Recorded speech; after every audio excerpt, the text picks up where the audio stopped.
Happy Sunday. Welcome to the Scoop World Order. A little bit of a reset yesterday versus Nebraska. Humongous game this week at Happy Valley versus Penn State. It'll be the game of the week nationally. Game day, big noon. Everyone in the universe is going to be there. Top 5 matchup. Get back time for James Franklin, or is it time for Ryan Day to unleash the hounds like we did on defense? We need to get back to putting a full game together on both sides. While the defense showed up yesterday, offense, not so much. Whose fault was it? Going to watch some tape tonight, take your questions, your super chats, as always. Again, if you guys enjoy this content, please leave us a like, click subscribe, also click the little alert bell. Again, you guys are really fueling our Apple Podcast growth along with our Spotify growth. Those are absolutely huge for us. Again, we appreciate you guys for that. We're trying to grow our non-video podcast. The video one is growing incredibly well. We're up to 33,000 subs. I think we're either at it or really close to it. So thank you for that. Spread the good word. Send it to your friends, your family, any Ohio State supporters, any football fans, because we try to break some stuff down, make it simple, learn the game. So I appreciate you guys being on here each and every night. Again, we try to fill this little window between the 4:30 games and the Sunday night football for you guys, so you guys have nonstop football action on a great Sunday. Browns won, which is the most important thing in the world, and we're very excited about that. And also, our gear drop is going to close on Tuesday. So again, rep the scoop, REPTHESCOOP, repthescoop.com. Go to our store. We have a very nice bunch of new Nike stuff. We got a nice Nike beanie for the winter. Really excited about that. Some nice Carhartt gear. Check it out, repthescoop.com. Again, get on your browser, take a look. Great Christmas gifts. Again, we appreciate you guys as always. That being said, I'm going to bring in Nevada. Nevada, as always, we have, we've got a lot of consternation amongst the locals, the natives, people tune into this show because they want to know how to fix things. How can we make things better? How can we, it's not, for us, we can't just roll over and say the offensive line sucks, Ryan Day sucks, Chip Kelly sucks, fire Justin Fry. We're a solutions-oriented program. And again, it doesn't mean that we can solve things because some things aren't solvable. But, we try to say, what would you do? What is the optimal solution for Ohio State? And see if they go with it. Because again, I've talked about hand usage on the offensive line. I talk about, what lineup would you roll out there? Because I would be surprised if Zen could go. That knee looked pretty rough with him having to support him coming off the field. He didn't take a cart, but he wasn't putting any weight on that. So if that can heal up in 5-6 days, then I'll be a monkey's uncle, I guess. But I think that he's probably going to be out for the game, and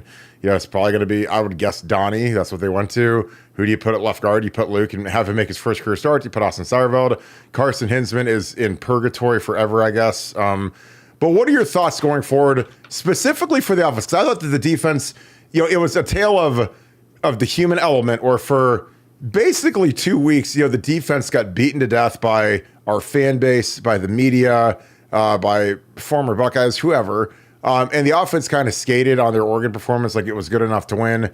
And, and it kind of showed. It kind of showed like the defense played with kind of like an unholy fire where they were flying around, and I thought they played really well, and they got the pick at the end of the game to ice it down. But offensively, I thought that the play calling, and again, it's not just play, it's a scheme. So again, I don't know what in the world we were doing, but it's like we went back to, we were partying like it was 2022 again, and I didn't see the stuff we'd been running early in the season that I really liked, and I didn't see much. I didn't see much things that would confuse the defense, which is something that Chip Kelly is excellent at doing. And again, I thought that the plan to run it, their two best players by far, they're two down guys, they're two defensive tackles. Absolutely kicked the tar out of our inside three guys. It was embarrassing. And I don't know why you would make it a focal point on short yardage to run at those guys when I'd run at anybody else on the team except for the two down guys, especially the way they were handling our guys. So again, lack of communication, lack of awareness by the coaching staff. And honestly, like if I'm Justin Fry, I'd ask those inside guys, I'm like, hey, who's having issues? Be honest with me. And if those guys are good players and they're honest, say, hey, I need some help on number 9 because 9's really good. He's locking me out. He's dog whipping me, and help there. Because again, I didn't think that their one end was okay. Their two down guys were by far their best guys. But we ran short yardage, sure as can be, run right at him. G. Scott misses the block, like just completely on brand for him. We get stuffed like we usually do. Because again, we run right out under center, no read option. no constraint, just run right at the easiest possible way to stop a team. And we do it, of course, because we're just dumb sometimes. It's just shocking given the amount of brain power we have on offense. But what are your thoughts? I mean, I'm sure you went back and rewatched it, as painful as it was. I did, and honestly, a lot of these times I sit there, in the middle of the night watching this thing, watching it, the film of it, and I'm saying I watch this so that the rest of you guys that watch the show don't have to. Because after the second rewatch, I never want to watch that film again. What are your thoughts, Nevada? Yeah, I watched it like 14 times today. I had it like on a loop. Instead of watching the Packers game or the Browns game today, I watched the Ohio State game over and over and over again. Um, that's how dedicated I am to the show. And you had to take all of your dogs to the vet because you had to kick all of them over and over again. And the dogs, like, you had to have the ambulance come back and forth to pick your dogs up because you watch it, kick the dog, watch it, kick the dog, and now there's no dogs left, and your shoes are probably all broken too. No, my dogs they're too old to even make it down the stairs, so they couldn't make it down to the viewing room. So they were upstairs sleeping on they the were bed. they were safe. They were soiling the bed upstairs, so I think they're okay. But no, it was. I mean, I look. I look back to when we were after the Oregon game, and we talked about the problems on defense. And some people talked about the problems as if they were not solvable. They were insurmountable. There's no way we can generate pressure. There's no way Denzel can get better. There's no way we can have a scheme that creates any type of doubt for the offensive teams. And we showed that we could change. Now, was it perfect? No. Gave up some big plays, had some problems, but they made a pretty radical philosophical change, and I would say it's pretty transformational in terms of at least their defensive approach. Moving from the Oregon game to the Nebraska game. Now you're faced with a situation where you've got a question mark at left tackle, and I think similarly to what I said about the defense, this is solvable. To me, how I would solve it, I would slide Donnie Jackson. To me, played tackle in high school, and frankly has the mentality and the approach to the game of a guy that should be playing tackle as opposed to an interior guy. I've always thought interior guys were more thumpers, and left tackles, specifically, are more dancing bear types. And I think the way that Donnie approaches the game, I think he's actually best suited to play left tackle. So do I think it would be an absolutely smooth transition? No, of course not. But you're talking about a guy who's got 30 or 40 starts, veteran guy, familiar with the position. I had moved Donnie out to the left tackle, and then I would move any one of a number of. I mean, for me, it would be Carson Hinsman or Austin or Luke Montgomery or whoever the heck you want to do, put in that left guard position. And but most importantly, we went away in the game. The thing that was just readily obvious to me when I went in the rewatch is there were two things. One, we stopped running the RPO action where we were, earlier in the season, everything was run, keep, or pass option. And Will Howard's decision making was on point. I mean, it was probably the strongest part of his game was his decision making in terms of reading those players, reading his keys, and either pulling the ball out, keeping the ball, or throwing the ball. Yesterday, I am telling you, everything was predetermined. And I shouldn't say everything. I hate to say everything. 90% of it was predetermined. The times when he handed it off, those were handoffs. We were back to on this play where you're not going to read. You're going to present like you're reading, but you're not. You're just going to hand it off.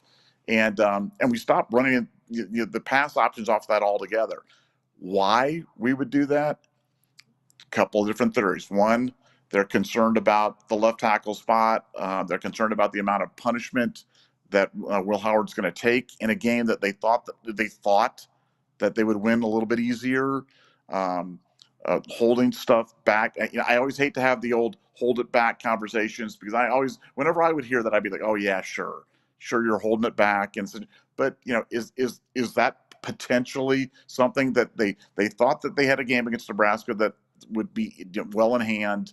They've got a big game coming up next week against Penn State. They want to save some wear and tear on Will. They want to save some things, not show everything that they're going to be doing. Yeah, I can see that. And we'll know if that's true if the offense feels differently this weekend. We'll know if that's true if Will Howard is back to what he was doing, frankly, the first 6 games of the season. Because yesterday was a complete outlier. And, it was an outlier from an offensive line performance standpoint, but it was also an outlier from how we called the game, how we approached the game. And like I said, the first time I went through, when I watched the game live, I was like, man, Will is really not making great decisions today. And I even wrote that in my uncomfortable choice. I'm like, his decision making just looked really wonky to me. In the rewatch, I'm convinced those are just predetermined calls. I am. Now, maybe I'm wrong. Maybe I'm crazy. You might go, we haven't talked about this, so you may go, Nevada, you're nuts. Those just bad reads. And that's fine. I actually wrote that I thought those were bad reads, but I'm not convinced of that because the entire game was that way. And we abandoned stuff that we've been doing all year. In like you said, it was like jumping back in the DeLorean and going back in time and running this single back stuff where we'd hand off and point to the spot we were running to and running it on. We weren't doing any of the things we've been doing previous. So I can only surmise that was by design because Ryan Day is not stupid. Chip Kelly's not stupid. And Will Howard didn't just all of a sudden go from being like really, really good at everything that went into running read action to being just terrible. I have to believe that these were predetermined calls as part of their game plan, or what they're trying to do. And when they needed to, in that thing, when they fell behind there in the fourth quarter, and it was you see Will started pulling it out, running and doing some other stuff like that. The offense started moved crisply down the field and we scored. I'm not saying they thought that they ever dreamed that game would be that close, but something was off on the offensive side yesterday that went beyond the left tackle spot. So circle back to the initial question, how do you fix it? You change personnel, you put your most veteran guy out there at left tackle, and you go back to the principles of deception, run pass option that you've been running all year long, and I think it'll solve a lot of the problems. But that's just my 2 cents. What does my fellow All-American, my tree co-holder with me, what do you think about the Nevadabuck plan for approaching offense going forward? Well, I think you have to play Donnie at left tackle. You don't have a choice at this point. I mean, they don't trust anybody else. They did it. They kind of they had to show their hand when Zen got hurt. Even if Zen was healthy, I think you got to put your best guy out there and say, Donnie, you have to sleep in the facility and get your mind right to do it. Now, again, for Donnie, it's going to be a pretty sizable adjustment because, again, when you're playing in severe noise like Altson Stadium or Penn State, and your tackle's a million times harder than guard because you can't. You're further from the ball, so you got to make sure you get off on the jump. And Donnie's never done it before. Even the guys that haven't played, they've had to practice in noise and they've had to practice in camp. And I hope we do some stuff on the silent count. I don't know if we do or not, but when we used to play with with a lot of the stuff we did, we went on the silent count. Like when we did one-on-one pass rush with Jim Bowman, we always went on the silent count. There's never a cadence. So, we got really used to getting off on the mark on the road because that's the hardest possible way to do it. If you don't have a cadence, it makes it much easier for the defense because, they're used to watching the ball. But, if you have a good cadence, you can get off on the mark to listen to the cadence. You watch these NFL guys do it all the time, and they're excellent at it. They get used to a quarterback's cadence and they get off. But Donnie's going to have to get used to that, man. And I'm telling you, like out on that edge versus, a first round pick, it's going to be good. But Donnie's been disappointing, and again, I there's nobody in the world that wants Donnie to be good more than I do, but he's not a physical player. And again, I'm not going to go down the road as a former guy who just beats these guys to death, but it's just not his game. Our guys are terrible with their hands, and I'll show you the video. I'm not being Mr. Mean, but our offensive linemen, they play like their hands are tied behind their back. They let defensive linemen absolutely ragdoll them almost every play. There's I don't know how many times I've watched a tape of our guys this year, really in the last 3 years, where I've said, damn, that's really good with their hands.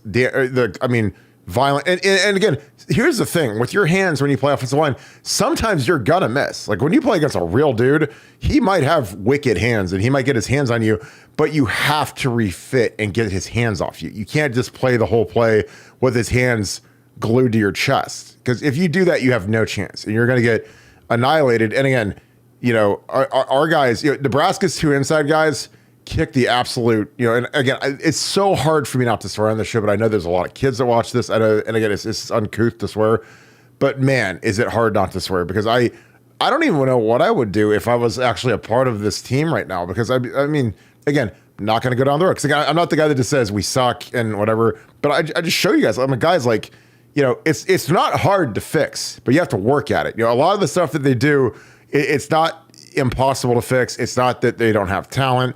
It's that they're just not focused, and a lot of our guys, they don't play hard, and they block like they're like a bunch of nice kids, which is that's great. They'll be great accountants when they're done playing football at the end of their career at Ohio State. That's awesome. But we play with no edge. What's funny is like the play where we came off the ball, by far the best I've maybe seen all year was we had a quarterback sneak. I'm going to show the play in a second, and I was like, I would run a quarterback sneak every play. I'm not even kidding. I mean, our guys, they came off the ball hard. They dented the guy's back. And what the thing about it was, and I'll show it to you when I break it down, we went tempo. And Nebraska wasn't ready.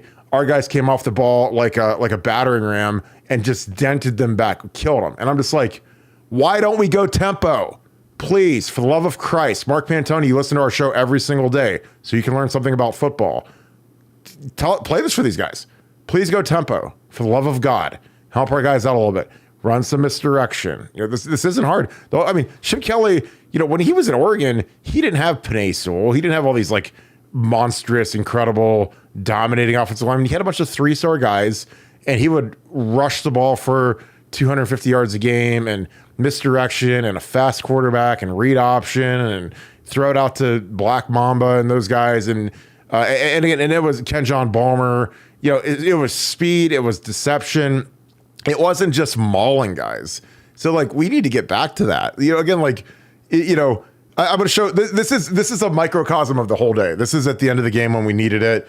And again, at the end of the day, we found a way to win the game. We sucked. We were disinterested.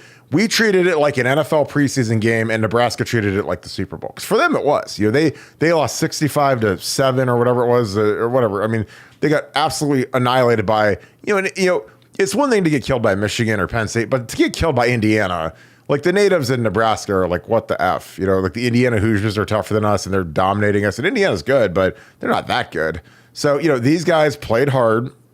And again, they were focused. And again, there's always that thing with the human element, I talk about this all the time, when you get beat to death by your own fan base, which I couldn't even imagine what it was like in Lincoln, Nebraska for the last week since they lost by 50-something points to the Indiana Hoosiers. Like, these guys came out and played hard. These guys got pride. They've got a good coach, a tough coach, and these guys showed up. And again, I think that there was a large part of our team that said, well, we're Ohio State. Indiana doesn't have a single guy on their entire roster that we offered a scholarship to, so we're going to roll the helmets out. And we're going to beat these guys, 65-10 or we're like similar fashion. We don't need to get up first. Now, again, our defense, I thought, played very hard. I thought that the scheme was good. I thought Jim Knowles heard loud and clear from Ryan Day screaming at him that we're going to pressure, because we pressured and we got there. And again, we made it very difficult to go against. And again, in my life, the biggest thing I worry about on football on both sides of the ball is how hard are we to go against. And when we do this silly, idiotic, read option stuff where there's no real read and it's a give every time, then that's the easiest thing in the world to go against. And we get tackled, and we're not good at the point. So I'm gonna go to the film room, and this is a hard one, painful, but I'm gonna do it because I know you guys like this kind of stuff, and I like it too. But it's just, Tigra took the week off during the bye week, and he played like it. He played. I mean, this is as bad as I've ever seen a guard play at Ohio State. So this is right at the end. So we got second and 3 right here. So you can see the little the deal, and and Tigra, these are the 2 best guys on the whole team, the 2 down guys. Tigra, we need it. We're running right here, right up here with a pull, a potential pull. And Tigra, again, our hands are bad. It's just a man block, double team, up to this guy. Zen's got to work up here, and you're reading this guy. You're boxing this guy, reading him. These guys are double teaming up to the front. These 2 back here. So, but Tigra is so bad. I mean, the ball's on the 20, and Tigra gets pushed backwards 3 yards. I mean, look at this. I mean, like he's 350 pounds straight back. I mean, if we hand this ball, this is a loss of 4. In our double team on the backside guy with Donnie and Seth, our 2 All-Americans. I mean, in the backfield. But I mean, Tigre, this is as bad as you can do. And that's why, again, at some point you have to threaten their jobs. You have to, because if they're not, if they don't want to play, you can't hold the rest of the team hostage, because that's where we're at right now. Because again, Tigre is the sacred cow. And I'm not trying to go in on Tigre, but I'm like, you take the week off during the bye week, show up and you play like this. Like at some point, like if it's Luke Montgomery, Austin Sauer, you got to threaten the jobs. You have to, because this is when we need it the most. And I mean, I'm talking 3 yards in the backfield. I mean, look at this. It starts here. I mean, I don't even have words. So again, that's 3 yards in the backfield. And again, Trey Henderson, Nevada, who sucks, right? He sucks, because right here he's getting the ball. If we hand that to Trey, like, what's he supposed to do? Look at this. I mean, their 2 down guys have our midseason All-American center and Tigra 3 yards in the backfield. I mean, that's impossible. I mean, there's Seth, there's Tigra. I mean, Tigra, straight backwards. So again, Trey Henderson sucks, right? Fix the running game, right? Well, guess what? By the grace of God, we pull the ball. By the grace of God, we pull the ball. And guess what? Read option, save the day, Will Howard. And again, if we don't fix this turf, I'm going to have a heart attack. Ross Bjork, listen to the podcast. Learn something about Ohio State football. Learn something. Look at Will. Slip like he had a banana peel. Ridiculous. Turf's a joke. And you know what? Honestly, the guy that does good here is the guy that got beat Zen. Gets up here, seals the guy, does exactly what he's supposed to do. Again, these guys are shocked. These guys are sold out on the fact that we gave it. I mean, their D coordinator said, don't even look at Will Howard. They're back to last year. They're handing it every time. Every time. So don't even acknowledge it, because they got enough guys. This guy's got Trey. They got Trey boxed up. If the coordinator said, hey, take the quarterback, then guess what? Will's dead too. But they said, you know what? These guys aren't giving it to the quarterback. They're going to save him for Penn State because they think we suck. So guess what? Guess what? Because they had a guy for him, but they said, screw it. They're not pulling it today. And guess what? Thank God for Will Howard. Thank Christ. Because if that's Colin McCord, that's a loss of 4. So we get down there and we're able to get in there. And again, Will Howard, if we don't have him, we're done. Season's over. And again, the turf saves us here because this bad turf gets Quinshon wide open on this. And again, this is good by Zen. Good pro right here. He's one-on-one when we needed him. Well, again, this is a hard throw. Wide open in the end zone to win the game. Again, I know people, that's easy. I could hit that in the Hiding Gate parking lot after 15 beers, but no, it's wide open and Will aces it right where you need it. Touchdown, win the game. And then our defense bails us out on the end. But again, Nevada, I'm going to go back and find some of these other ones, but I just don't. I don't know what to say, because again, the scheme was terrible, but when you have guys that hold you hostage, and again, I don't know if they're scared to bench guys because they're going to transfer out, they're going to want more NIL money. I don't know what it is, but I watched this over and over again. There's a play where Tigre and Josh Fryer run the wrong play, and Tigre literally runs a pull and runs into Donnie Jackson like a 5th grade team. So again, I'd love to know what's behind that, because Josh Fryer, he got the same call. So I don't know if they signal that in, or if they didn't hear it right in the huddle, or what it was, but they run one play and the rest of the team runs another play, and it looks ridiculous. So, when you need it, something is missing. But, Tigre's like that consistently. And he's 350 pounds, supposed to be a mauling guard. And when we needed him, 4 yards in the backfield.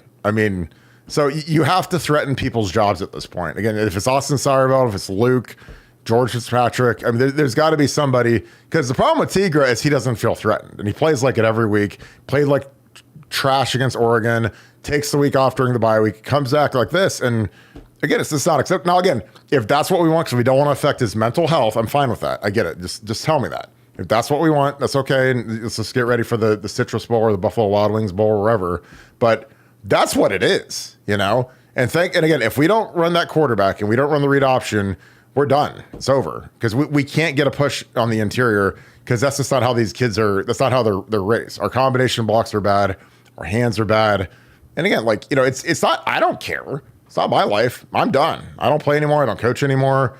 But at some point, there's got to be some pride. And again, I don't know if there's a guy in that room that's going to make everyone else be accountable. I just don't know if they have that gear. And again, that's fine.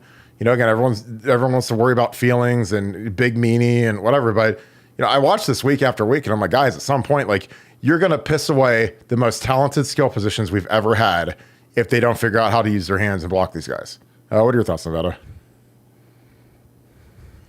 Well, I mean, let's just call it what it is. I mean, that's a Justin Fry issue. And we try to avoid just going in on coaches. We're not calling for Justin Fry. At least I'm not calling for Justin Fry. I know you're not. I don't think you're calling for Justin Fry to be fired.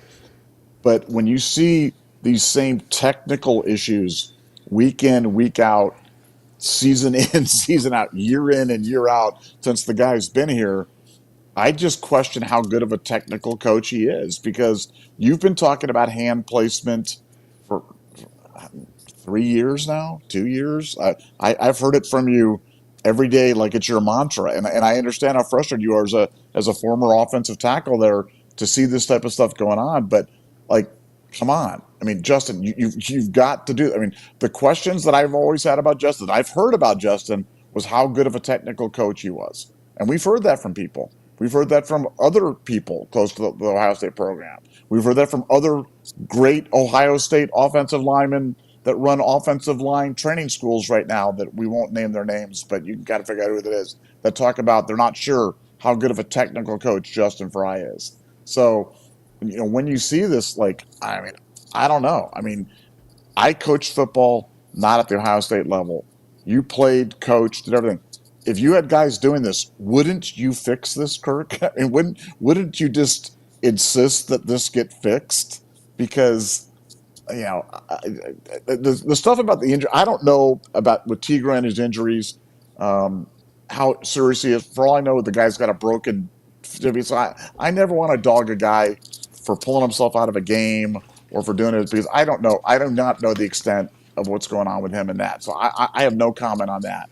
But when it comes to technical stuff that we can see, or continually getting beat a particular way, or not being ready to play, I think that's fair game. And I think, going forward, Ryan is not a fire and brimstone guy. He's the guy that, he's tough love and love conquers all, and all this stuff. That doesn't mean that he's a soft. I don't believe he's soft, but he's a different kind of cat.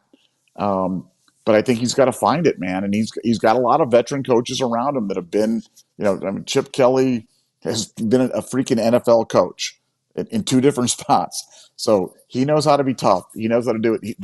He's going to have to find that toughness and how to deal with it. And much like Chip, took responsibility for making sure the outside guys became more responsible, more eager, and more enthusiastic blockers. I look at Chip and say, Chip, you got to get this offensive line thing figured out. You're a smart guy. There's no way that losing one guy should cripple us to this point. Other than Will Howard, you and I have talked about, like, if we don't, it's so funny to me to read posts from people. Read some of the preseason posts, some of the early season posts, and also about people dogging out Will Howard. And it's like, he is so obviously the most valuable player on a team. Like, it's not even close. Like, I'm not sure you could take two other guys and put them together and they're as valuable to the team as Will Howard is. And Will Howard is so freaking good. But at this point in time, we're left with a left tackle that's an open spot. We've got to find a solution for it. Justin Fry, Chip Kelly, Ryan Day have got to figure out a way to get the right personnel in there, scheme around. You've got a guy in Carson Hinsman, who I don't believe. I know it's a popular thing. It's kind of an easy thing for people to say that he said something naughty on a podcast, and so they threw him to the island of misfit toys and never playing him. I don't think it's it. I think it's an evaluation thing.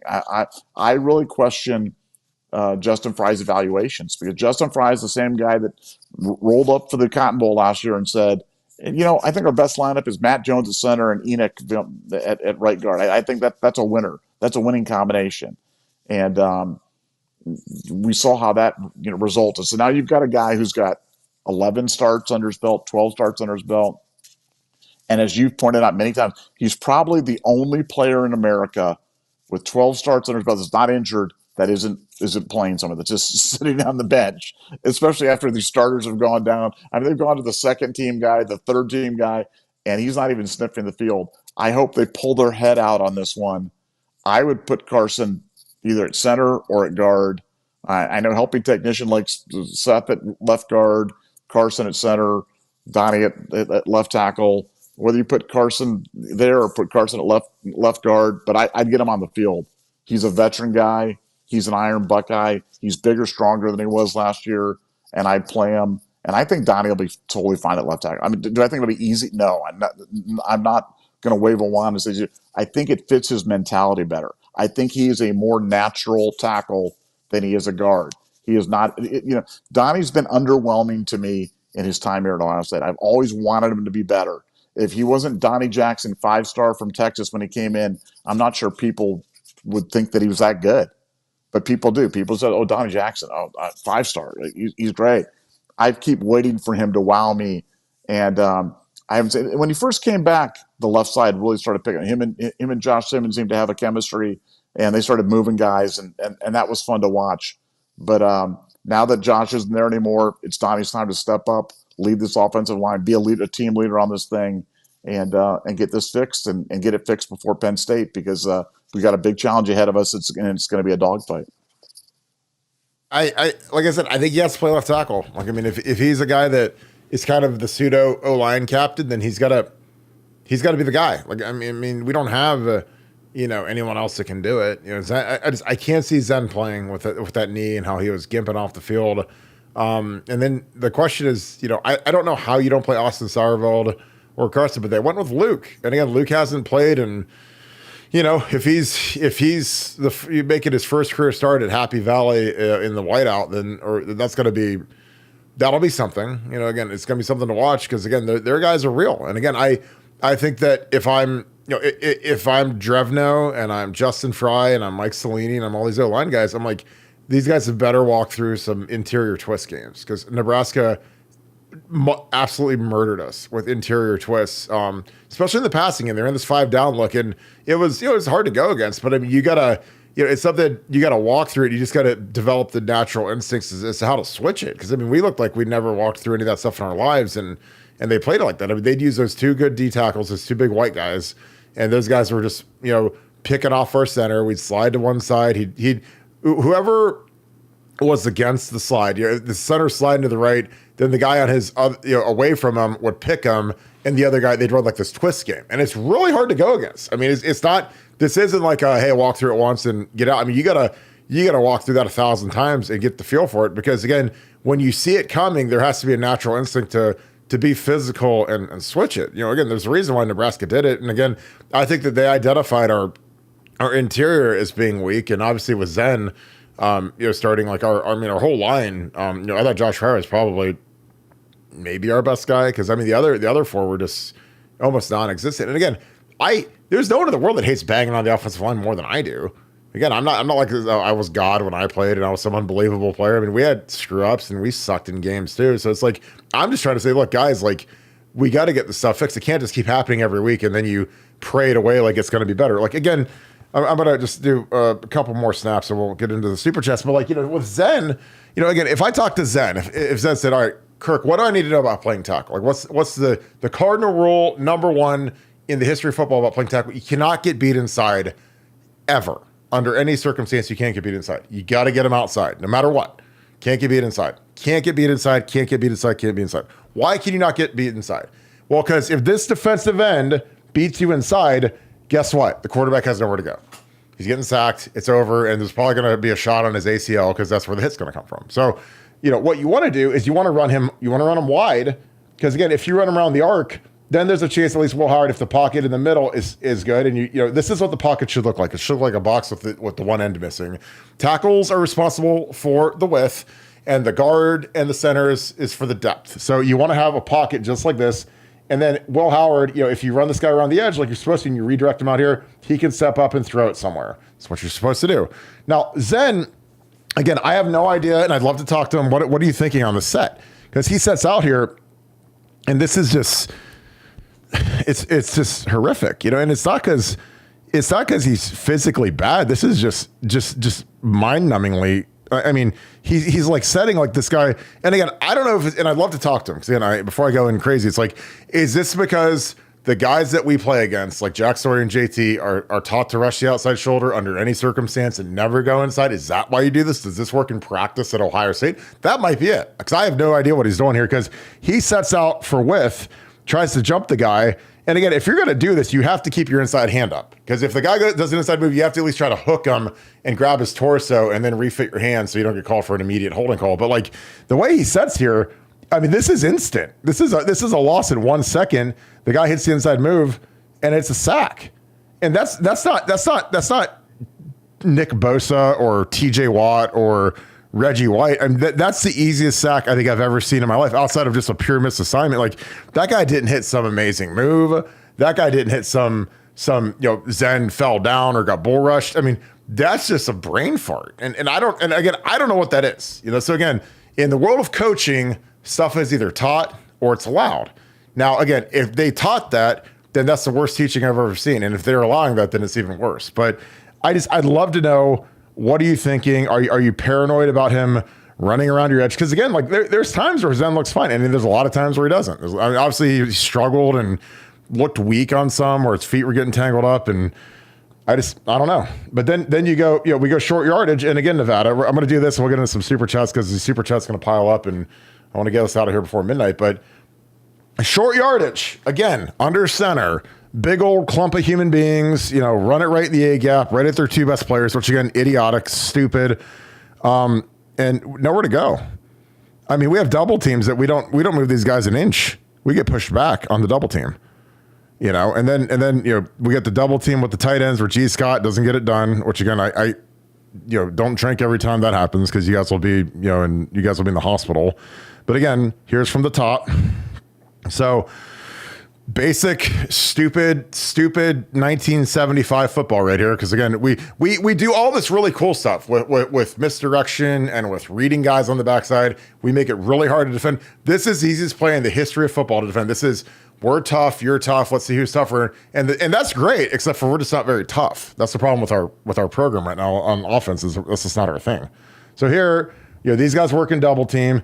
Zen this is a really hard block. And again, I don't know why we're doing this. I don't know why we're not doubling. If I was doing this, I'm doubling here. I'm doubling this guy and getting a push here, because the ball's coming right here. But instead, they push this double team back here. Let me redraw this. So again, like Donnie is here. Zen, like even if that's me or Orlando Pace, that's a hard block, because this guy's inside. He's on Donnie's outside shoulder. You're not going to get a lot of push on this guy. You might try to get an angle on it, but so Zen does the best he can. This guy does a little pivot move over here where he comes over and Donnie's on him. So we get nothing on either of those guys. And then, the one that kills me is, you have Emeka in here, and Emeka is a great kid, captain. He does not want to block. He doesn't like to block. He can block corners and stuff, but he's not going to block any of these guys. And then the thing is we have our two tight ends, and our tight ends are atrocious blockers. So we're going to rely on these guys to get it done, which again, I know Chip Kelly makes $50 million a year from Ohio State and whatever Ryan Day makes, but you have these two guys double teaming up here. And again, you got G in a wing, and he overlaps Bennett here. Bennett needs to come off to this guy, and G needs to drive this guy. And then you have Emeka over here on the outside guy. So what happens? G can't get a surface here. And again, this is coaching and this is terrible play calling. So again, as much as I hammer G. Scott for being terrible, this is not a situation where he's going to have a lot of success. So you got him in the wing trying to work this combination block, which he probably worked 5 times in practice. And Bennett's got to come off here, and all of a sudden G has no surface. So all of a sudden G is like, oh God, Bennett left. This guy's in the hole. This is the guy I have to get. I'm on his backside shoulder. I have no leverage. I have no surface on this guy. And guess who makes the play? That guy, G's guy, right in the hole. Because again, we have our tight ends are terrible blockers, and we're relying on them to get it done. Which again, Chip Kelly, smart. And again, there isn't a bigger Chip Kelly fan on the earth than me. Not one. I've talked about him. I love his scheme. This is not his stuff. This is 1975. Let's make it super easy. Let's try to prove how tough we are, because we're stupid. And again, the way we block on the interior of our offensive line, the fact that we're not going to the edge and we're not running read option is absolutely mystifying to me. Because again, I know that we have the smartest passing game guy in the world in Ryan Day, and we have one of the best running game guys in the world in Chip Kelly, and this is what we run. So again, I don't know if these guys were in Tahiti for the bye week or what it was, but this is terrible. So we leave G in a terrible spot, and the guy makes the play. And Bennett can't get off this guy. So again, even when he makes contact, this is almost a holding call, and he's in the backfield. So how do you, Kirk, how do you fix this? Get these three guys out. Get them out. Get them out. Get the receivers out wide. Get the tight ends out of the game. Don't put two tight ends in the game. Now, again, they're poorly coached, and they're the worst blockers I've seen at Ohio State. Now, again, that's just me. And again, the film doesn't lie. I see it every week. And again, I don't know why we're not double teaming right here. I double team here again. But again, I think that they're concerned about him and him. Those are the two good down guys. This is their defensive end. So they're in this little kind of, bearish front where it's kind of a three, kind of a shade nose, whatever. But we've got all these bodies in here. And it's like we're playing football in a phone booth again, because again, this is what stupid teams do. In the era of spread football, where you can spread them out and get all this space and I put Ennis in the game, put Carnell Tate in the game. I'd go four wide. Get them out of the box. Clear. But when you do this, they're all in the box. And guess what? We look like the Three Stooges, And again, because we're not physical. Again, you look at again. I hate killing Tigra, but it's like he's in here and he's 350 pounds. He's the guy supposed to play. He's supposed to be our mauler, right in the game. Hands, that guy's hands right in his chest. Terrible. Pushed in the backfield. 350 pounds. And it's just I don't know. It's getting old. But again, when your tight ends are just there's as bad of a tight end blocking as I've ever seen, and we're just trying to force them in there to block. That's what's going to happen. And Nebraska gave up 65 to Indiana. They're not even good. We do that against Georgia, we might as well not even get off the bus. Just save the ticket. But that's me. What do I know? I only watch this every week. So whatever they're saying to these guys during film or in practice, it's not computing, or the kids just don't care. So again, I refuse to believe that we're to the point now where these kids just don't care and they have no pride and they have no ambition of playing in the National Football League and actually being good at football. So something is not computing. All right, Nevada, we'll do a couple super chats before I got a couple more clips I want to watch. Any thoughts on that as I get some of these queued up? Well, no, look, you saw the two linebackers both trigger at full speed, like taking sprints to the line on that play. Like they weren't reading anything. They weren't looking for their keys. Nebraska had 8 guys. It's just numbers. It's simple numbers. They had 8 guys there with all in the box, and we had a wide receiver, 2 tight ends, and 5 offensive linemen against 8 defensive players. And it was just a big mosh pit. And that's what you wanted from a defense side. They create a mosh pit. They got it. And to me, I agree with you. It's just really, really poor play design. But the funny thing is we haven't been doing that all year. We haven't been doing it like that all year. That's what kills me. I'm like, where did this come from? That was a 2022 thing. That was a 2023 thing. But that was not a 2024 thing. So I do not know where that came from. But that was bad. Bad and frustrating to watch for sure. If you're not good enough to do it, then you got to confuse them, And I'm going to show you what we're going to see from Penn State this week. So I'm going to show a pass clip, then we'll get into these the super chats. So I'll get back to you, Buckeye 1. But again, this is the front that they ran where they ran these pick games. So they use their 2 good guys and they'd pick our guys. And again, this is too easy. They pick here. It's here, twist. He's the first guy. He's the second guy. And then here it's a straight rush, straight rush, straight rush. And again, we look like we'd never seen this in our lives. So again, a center's working this way. Donnie's sitting here. And it's just so soft, This is a 2-man pick. And it's instant pressure. Well, Will Howard, it was lucky he's not dead. Not lucky his ACL still intact. Tigra's one up over here, loses instantly. Again, this is just too easy. So this is our 3 interior guys. And again, these 2 guys, this is a midseason All-American, preseason All-American. Instant pressure. Instant. And that's not Warren. These guys are 7th round picks. Zen's hanging in there best he can. Zen's probably the best guy on the whole field. Our 2 tackles are actually fine here. Our interior 3 are just, it's a 3-on-3. And again, this is what they're going to see against Penn State. Because if I was Penn State with their D tackles that are way better than these guys, this is what I'm running. That's a 2-man pick. There's a 2-man twist right here, right in the middle. He goes first, pick, and then he loops around. And I mean, and the thing is, like with Trey can't do anything against a 320-pound defensive tackle. Like, what's he going to do? He's there to pick up linebackers. He's not there to pick up a D tackle. I mean, he's just going to get in the way.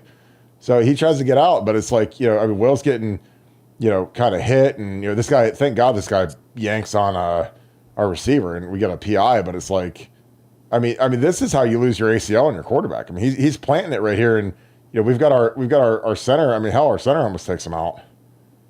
I mean, that's close. And this guy's hitting, and this guy's hitting. And Tigre, and again, I'd make Tigre watch it. Like, Tigre, I mean, you can decide you can be good, or you could, just order Will hospital flowers at this point. I mean, that's right in the teeth. And this guy's not good. That's not Reggie White. That's not a first rounder. Like, if it's a first, I mean, Penn State's got first rounders. So again, like, at some point you have to threaten the jobs. Some point. Now, again, I know that we're all about making sure that these kids are comfy and relaxed and happy, and again, that's great. I'm glad that we've got 75 psychiatrists on staff. That's awesome. But at some point, like, these guys got to figure out if they want to be good or not. Because if they don't, Louisville's a hell of a program for some of these guys. I hope that they go there. They can go with Victor Cutler. We'll never hear him again. Some of them can. I mean, go get your NIL money somewhere else, and we'll never hear from you, and you guys will be great accountants one day when you're done, and that's great. But it's just like, at some point, like, there has to be some pride. There has to be, and again, it's unacceptable. I mean, there's nothing I hate more than dogging the O-line. But when I watch it week over week, at some point you have to threaten jobs. Austin Seyerveld, Luke Montgomery, if you guys want to play, let's go. Go and practice and go take a spot. Because I've never seen a time in my life, this is like when I watched, like, with Tim Schafer, the guy that was in front of me, he was like that. And I was like, I can go take this spot this week. And all I got to do is tell the coach, play me. Put me out there, because I'm not that. I'm not going to get beaten on every single snap like these guys do. And I didn't. Buckeye won. Thanks for the deuce. Next man up, how would Trust have handled this? Well, we kind of dealt with this when I got hurt in 05 at Penn State. Tore my MCL, couldn't play. It was angering and depressing. Not depressing, because I don't get, it's whatever. But it was. I was angry. Couldn't play. We started it off. We put Rob Sims at right tackle. That was a disaster, because Robbie had never played right tackle. He'd never played, so we put John Conroy. And then the second half, we put Alex Boone in, who's a true freshman, but he was a 5-star kid. Obviously, you guys all know Alex Boone. And then the rest of the time I was out, he was the starting right tackle, because he was a 6'8" kid, young.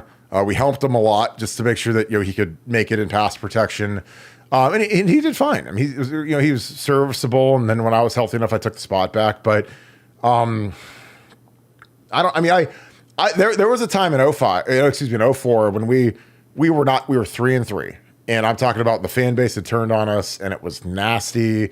And Jim Bowman's job had been threatened by Andy Geiger and by Jim Truss. I mean, Truss is an ultra low guy. He's not going to, but I mean, it was pressure from above Truss, because we could tell, because Bowles brought us out and he said, what do we have to do to fix this? Like, to the players. I mean, he was scared to death he was going to get fired. We could tell. And again, when he left, and it was Rob Sims and Mangold and all of us were like, guys, like, we got to get together. Like, we can't. I mean, we're going to cost this guy his job. And again, if you want to feel a terrible feeling as a player, cost that position coach who believed in you and gave you a scholarship, cost him his job, make him have to sell his house, make his wife and kids have to leave and go to Boston College or some other D-tier program, whatever.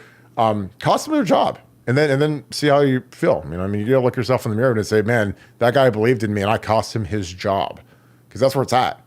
So again, I don't know what the malfunction is.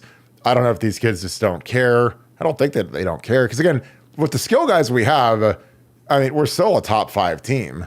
And again, obviously losing Josh Simmons is devastating. It's terrible, but Urban Meyer, he figured out a way to win it with Cardale. Won the whole thing. Lost JT against Michigan. But again, that's why they call you coach. So if Tom Herman had to lock Cardale in the Woody Hayes for 24 hours a day leading up to the Wisconsin game, they figured out a way to make it work. What's Cardale's strengths? Does he know the plays? Because sometimes these guys, like, I watch, like, some of these guys, they don't know the plays, and I'm like, well, it's clear that they don't know who they're going to, or they're confused. And again, we've never had more line coaches in the history of mankind than we do right now. We've never had a better coaching staff in the history of Ohio State football than we do right now. So again, something has to get fixed, So if these guys got to put in more time, because again, I don't know if they just think they got it all figured out, but something has to be fixed. Nevada, your thoughts? Again, Buckeye won. Next man up, how would Trust have handled this? What are your thoughts? I mean, yeah, it's I mean, it's so hard to say. It's so hard to say. I just think that Tressel was a much more experienced head coach. I mean, Ryan's relatively inexperienced. He's kind of learning on the job. Tressel came to Ohio State with 4 national championships or whatever it was. But I think these are great opportunities for Ryan. I think these are great opportunities for him. These are learning experiences for him. And I personally think that he does his best when he's kind of got his back against the wall. I remember after we lost to Michigan in 2022, and then we got matched up against Georgia, and people thought that was going to be a bloodbath. And I thought Ryan pulled it together, put together a great game plan, and kind of rallied things. So I think now, I think this team's close, and I really believe they can solve a lot of what ailed us last week with just a couple of tweaks, with a couple of moves, and getting back to how we've been operating the offense the past 6 games. And I really do believe Ryan will do that this week, and confident we'll have a good showing up in the Happy Valley. Well, yeah, and again, like I always talk about how what the offensive line scheme is in college, like 90% of it. If you have a great scheme, you can cover up a lot. I mean, the Florida Gators, again, you guys all remember the Florida Gators beat the living Christ out of us in 06. It was 41-14. Everyone remembers it. Had to answer a million questions about that game. Like, they had good guys on their D-line, 2 first-rounders, 2 DNs that were first-round picks, 2 good guys on the interior. Their offensive line didn't have a single player that got drafted in the NFL. Not one. They didn't have 5 Orlando Paces or 5 Pounceys, or they didn't have a single guy get drafted. But you know what?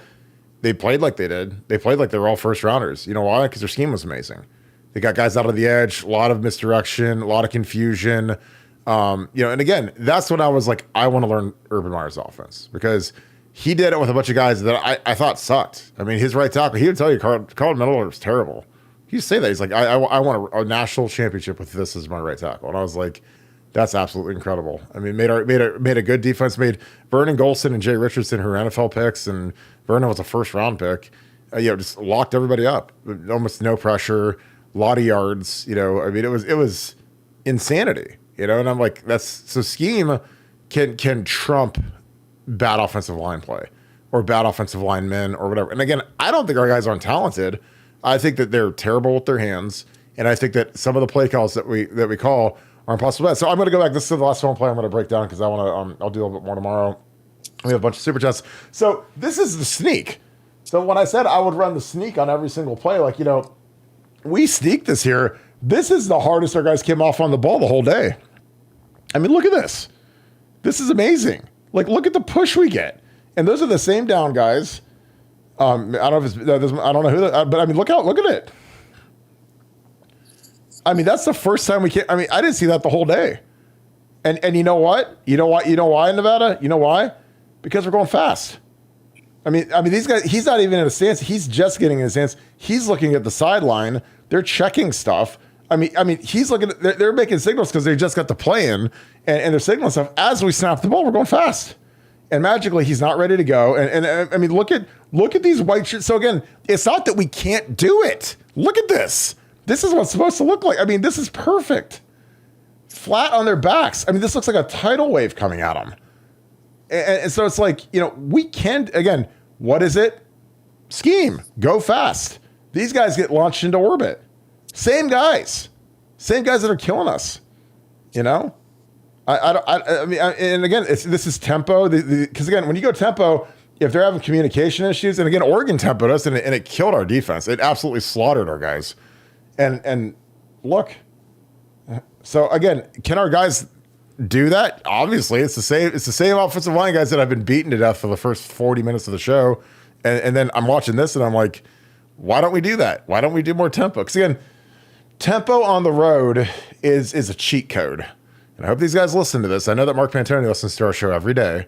So I hope that he tells those guys, hey, maybe we should go fast versus Penn State's front, because if those guys get tired, they're not going to be any good. Now, if you slow it down like old granny style football and let them rest and let them rotate, then yeah, they're going to beat us up front.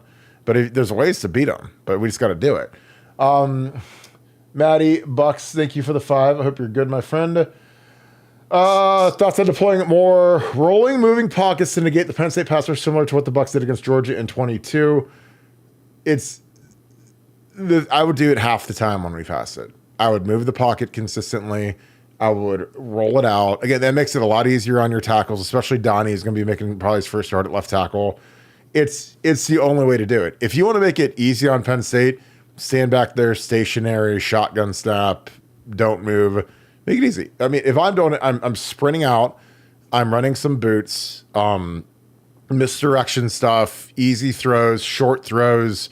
Let Will Howard get into a rhythm, and that's what, because like Will Howard will probably sleep at the Woody Hayes for the entire week because he's so bent on getting over on Penn State after Penn State didn't offer him. And again, I love that. I think that's great. He's got this edge where he wants to beat Penn State more than anything in the entire world because he grew up a Penn State fan. They didn't think he was good enough. He had to go to KSU. Now he's at Ohio State, whatever. But I would move the pocket on at least half of the passes. Don't sit there like a sitting duck and let those guys destroy our front. Because again, when you move the pocket, you don't need 5 Orlando paces. You know, you could have some guys that just get in the way.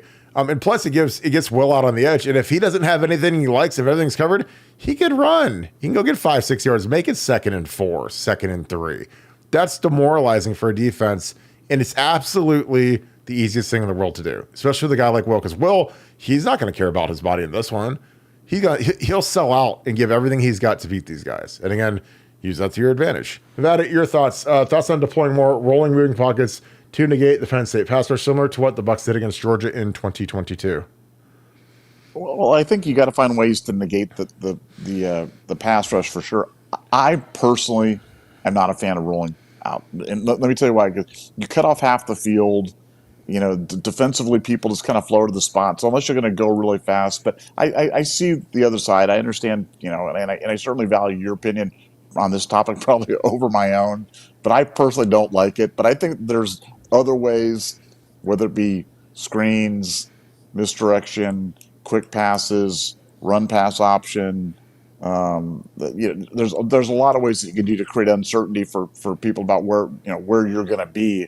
From a pass rush perspective, I'm just not a big fan of rolling out, but I understand what you're saying. I mean, I do get it. Well, as a guy who had to block in games, like rolling out is like it's literally like a 2-foot putt versus like a 60-foot putt. When you say, "Hey, all right, we're just gonna shotgun, empty protection, you versus a first round pick in Happy Valley, see how it goes." That's 60-foot, like in the U.S. Open greens. And then the rollout is like that's a 2-footer, at the St. Charles Country Club, amateur guest or whatever, member guest.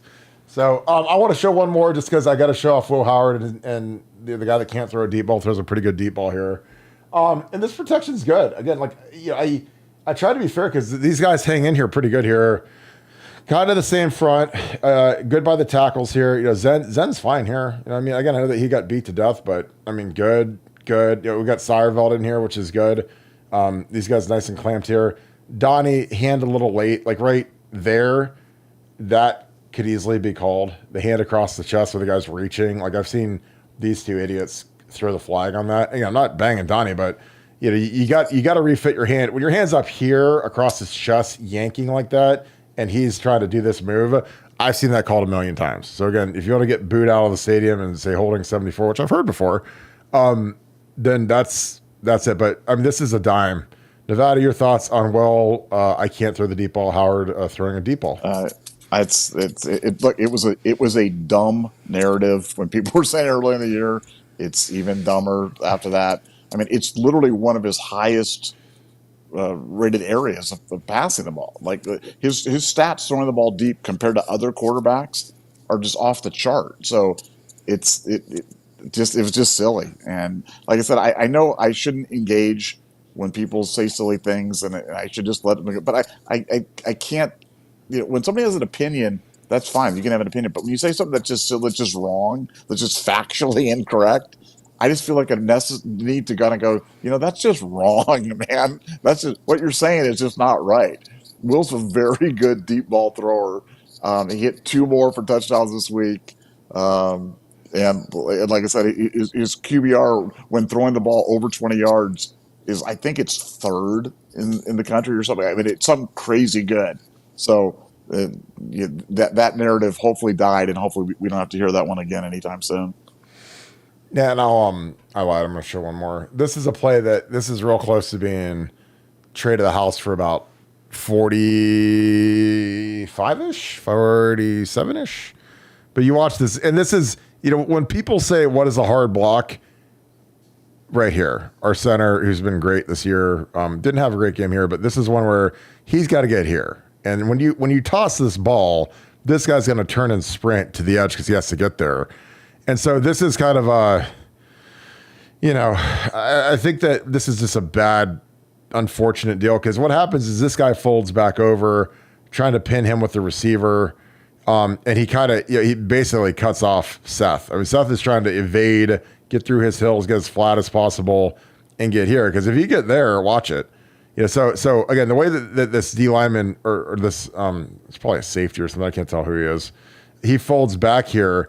He cuts Seth off. So Seth has a beat on this guy.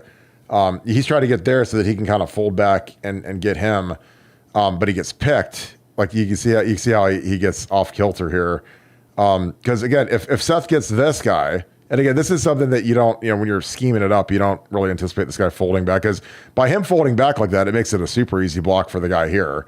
So you get this edge, and I mean, we get enough here, and if you delete him, who's Seth's guy, who again, when this guy folds back, it kind of screws Seth. I mean, I don't even know how you grade him down on that, because I mean, Nick Mangold, nobody can get there through that. But like this is an inch away from splitting and going to the crib, because the guy that makes the play is Seth's guy. But again, that's tough. And so again, as bad as the running game is, like this thing would have hit for 47. Now, I mean, this guy might have made it, but if this guy's running this way and Trey's going that way, and that guy better have some agility, because Trey's gonna hit the guns and be gone. But I had to focus. I always look at with the running game, when it's as bad as it is, I'm like, why is it bad? We're getting beat up front a little bit. And is it close or is it miles away? If it's close, like that's close. They got lucky because they folded something back, and we still gained yards on the play, but that was close to breaking just because of the way their defense played it. It was just bad luck, I guess, but that's just me. So yeah, Ben Smith, thank you for the 10. Appreciate you, my friend.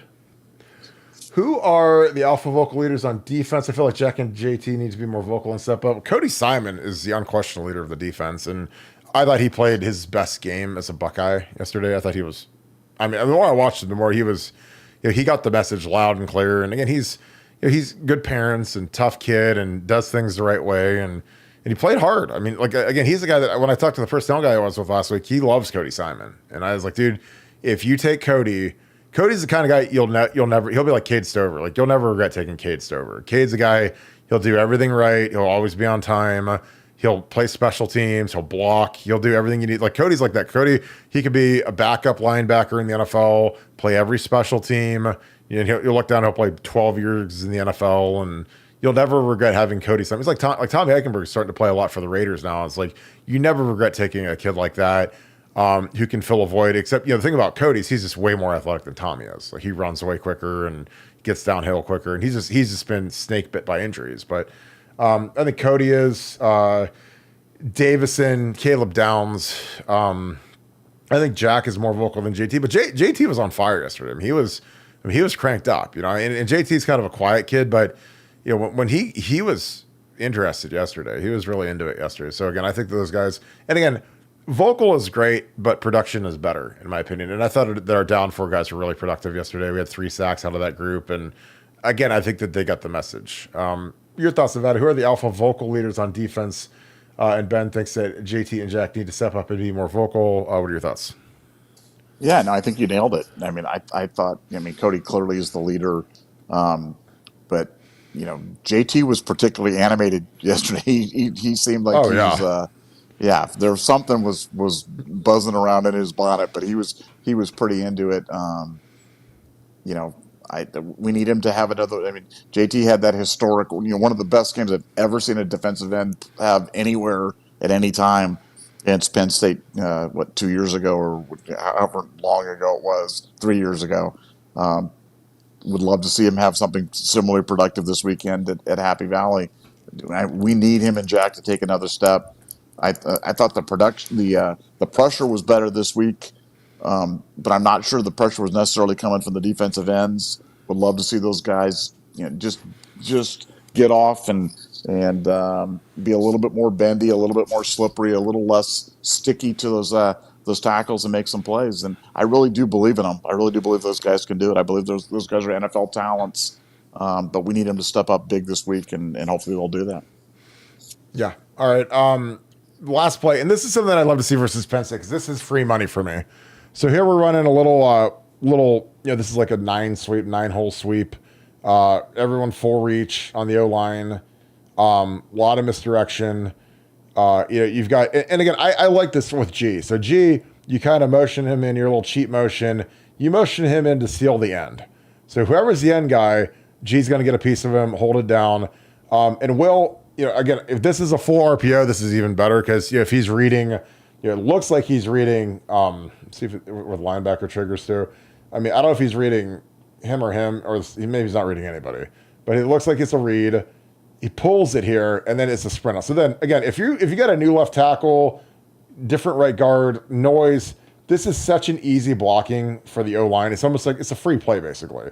Will sprints it out here, and then you've got your different levels. You've got here, and then you've got the deep one over here that he hits. Again, fantastic throw by Will. And then you have the option of running it. Again, like if they're covered and say the coverage is worse back there, I mean, he could just take this and go get 5 yards. Go get it, slide. Again, I'm not saying drop the shoulder and take a big, massive hit. But again, Nevada, this is the kind of stuff that I think on the road versus a really good pass rush, it's a free play, basically. And again, it's basically, it turns it into 7-on-7. It deletes all these guys. These guys are all deleted out of the play. And it turns into 7-on-7 with an option for him to take off and run. Again, if these guys, if he wants to, you can just take off and here. And no, these guys are here, but just go get 4 yards. Make it 2nd and 6 and play the next play and slide, and don't absorb a huge, cataclysmic tackle. But those are the kind of things I like to see. Because again, there's varying degrees in the passing game of how hard you want to make it on your tackles, especially in noise, especially with a first-time starter. Those are the kind of plays. It's a free play for the offensive line. Like any idiot can do that. You don't have to be, Trent Williams or Jonathan Ogden to block that. I mean, that's a free play. But with Will and his speed, you can threaten that edge. And again, when you've got 3 different options to throw it to, one of them's probably going to be open, given how well we recruit and how talented our guys are. And if not, run. Go get 4 yards. Make it 2nd and 6. Your thoughts on that, and we'll get into some more super chats. No, I just related but different topic. When we rolled out and threw on, it was 4th and 1, 4th and 2, or whatever it was, and completed that ball to Emeka. I believe it was on the last drive. I mean, I've kind of, the game's kind of blended into my head. Did that bug you at all? It didn't bug me. Some people are like, oh, we had to throw on 4th and short or whatever it was. Now, had the throw been bad, or had Emeka dropped it, maybe I wouldn't feel the same way. But in those situations when you're rolling out to the right, when you've got it's a one read kind of play in your terms of doing it, that can be really effective. But did it bug? Is an old offensive lineman? Did it bug you that they threw on 4th and short? No. I can't sit here and say I crave and dream about unpredictability on offense, and then say that when we throw it on 4th down that I'm upset. Total contradiction of everything. Again, one of the greatest play calls in the history of Ohio State football was when it was 2nd and 1 versus Michigan in 06, and we lined up with 9 guys across the ball, and we put Ted Ginn at tight end, and we had Beanie jump over the top and land on my back, which he still owes me a couple shots for that one. And we threw it over the top of their head to Ted, and he scores a touchdown. They didn't see that coming. Completely unpredictable. Brand new formation. Muddle huddle, where we sprinted up to the line and we went on the first down, and we had a great play action fake, which included Beanie jumping on my back. Like literally, we down block, double team. Their safety stepped up. The linebackers stepped up. So again, I love that, because again, I'm all about being hard to defend. And again, the way their defensive line was dominating our interior, if we would have ran at those guys again, I probably would have screamed, because at some point when you're that late in the game, you have to realize, okay, that is not a good matchup for us. Their 2 interior guys are killing our 3 interior guys. So let's not run at those guys again. unless we want to get booed out of the stadium. Again, we dealt with this in 12 when we played Purdue. And again, that's the thing. People have this romance where we always just used to dominate everybody and win everybody, and everything's always been great. We're playing Purdue in 12, and we have to go to overtime versus the 2-10 Boilermakers or 2-5 or whatever they were. And Kawan Short was a second-round pick, should have been a first-round pick, signed for $70 million in the NFL with the Panthers, he's retired now. Like, we couldn't block him at all. And I'm talking with Norwell, Corey Linsley, Marcus Hall, and Urban Meyer in overtime wanted to run right at him. And I'm like, and I'm sitting next to Tom Herman. And again, I'm just a GA. So I know I'm on the totem pole. I'm making 17 grand. That's what those guys make in one day as coordinators. And I'm like, if we run a Kewan Short, who we haven't blocked all day, we're going to get booed out of the stadium. You're probably going to get fired. I'm done. I don't care. I'm graduating with my MBA. I'm out of here. But if you want to keep your job, I would run our 2-point play, which was the Y high play to Jeff Hireman, which was what we ran, and we scored. And the 12-0 team is great and beloved forever.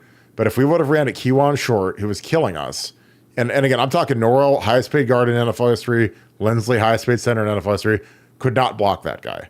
And I said it, and I told Ed Warner, I'm like, look, we're having big problems with that guy, so we better not, if you have any say. And again, I sit next to Tom, and I'm like, look, and I don't care because, like I said, I'm out of there. You guys can call me an idiot, but I'm trying to save your jobs because you guys are stupid. And Urban, when he gets all jazzed up, thinks, oh, well, I'm just going to grit my teeth and run right at the best player. And I'm like, why don't we just avoid that guy and go against the other 10 guys that aren't going to play in the NFL? Like, don't go against the first rounder. But again, that's just having a brain. And again, you have to figure out there's matchups. And if you're honest, and I used to tell these guys, I tell Jack and Norwell, if you guys are having problems, when I see you guys at halftime, you tell me.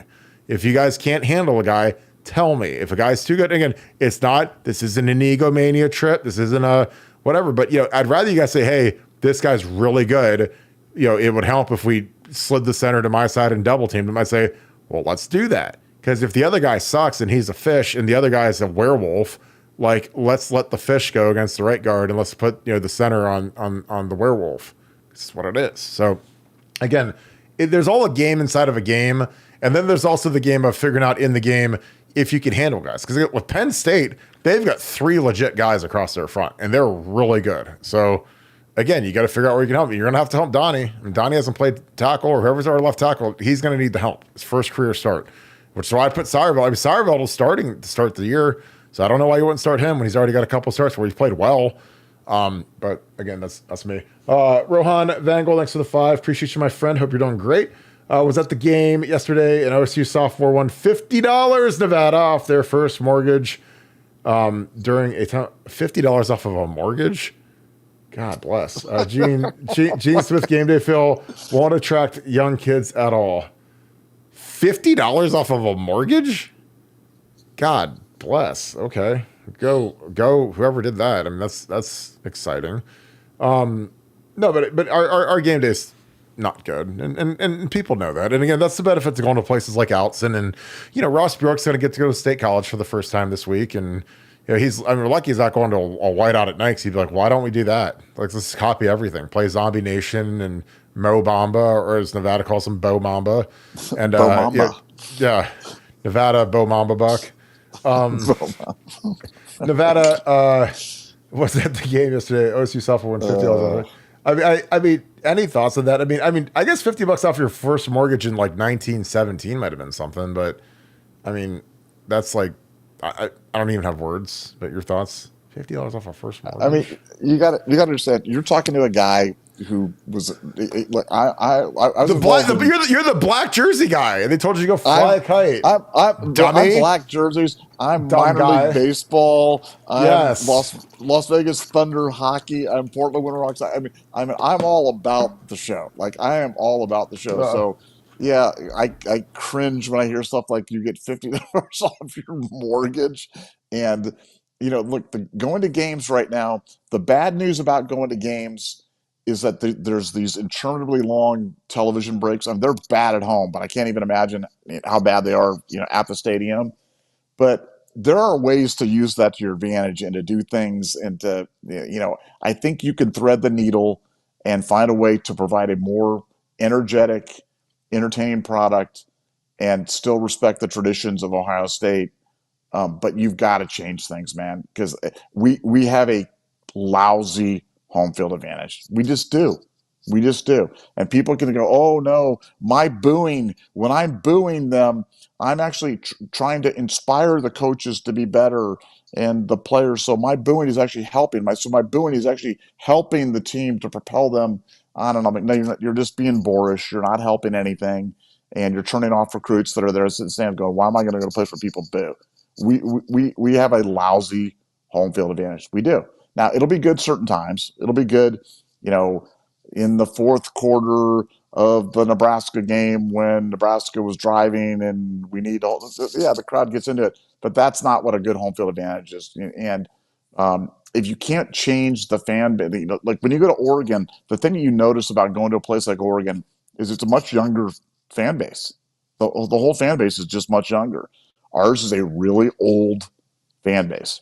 And so if you're going to have a really old fan base, primarily, then you need to at least get the other 50,000 people that aren't really old and provide something that gives them a reason to cheer and do something. But I'd love to be the director of entertainment at Ohio Stadium and just come up with some just crazy stuff and just push the envelope and just tick people off, but make it fun and make it more energetic. And I would make sure that we had a crazy home field advantage because that's one thing you can control. And as a fan, that's one way you can participate. There's two ways you can participate as a fan to help the Buckeyes win. Give money to NIL or cheer loudly. That's the only two things you can do. So bitching about Ohio State on a message board or complaining on the podcast or griping to your friends, that does no good. Give money to NIL, cheer. So I'd be in director of cheering, and I let you, Kirk. You'd be the director of NIL. You'd be up there in the Huntington Club, holding up those guys, getting the money, shaking them like God, it'd be like a drug cartel. Give me the money or leave. Literally, I'd be like the Sinaloa Scoop cartel. They'd be like, "Damn, how do we get this $50 million? This is great, Kirk. You're doing awesome." I stuck them up. I got me and a bunch of guys with teardrops under their eyeballs, like walking around and saying, "Hey, what do you got to contribute to the cartel today? The Scoop cartel." Exactly. No, but again, like you had the guy. You did like when you're minor league hockey, minor league baseball. It's like they don't have Wayne Gretzky and Mark Messier, and like you don't have Aaron Judge and the superstars. So it's like you have the hardest sell in the world to get people to watch a bunch of players that most people don't know. They're never going to know. Single A baseball, that type of thing. And you sold out the Dayton Dragons for decades until you sold them. And so, like, again, and one of the guys on your little tree of sports is the guy that founded the Savannah Bananas, who's probably the greatest promoter he's got to be one of the greatest promoters in sports history. I mean, literally, like, they sell out everywhere they go with a bunch of players that no one's ever heard of. And again, he figured out a way to make something that nobody wants to watch, like a Harlem Globetrotters baseball act that is like the hottest ticket in the world now. So again, I would just study, like, what do they all do that makes people go crazy and bonkers and it's fun and it's exciting, because we have the most sterile environment in sports. And now our team being ungodly good is a giant deodorant stick for the game day horseshoe environment, because everything about it is not good. Like the experience for the upper tier isn't good. The experience of the lower tier isn't good. The fan experience isn't good. And again, I don't like crying about it because there's nothing. They don't ask us. I mean, thank God they don't, because if they did, they'd probably get fixed in about, like, Nevada, you'd fix it in probably a week.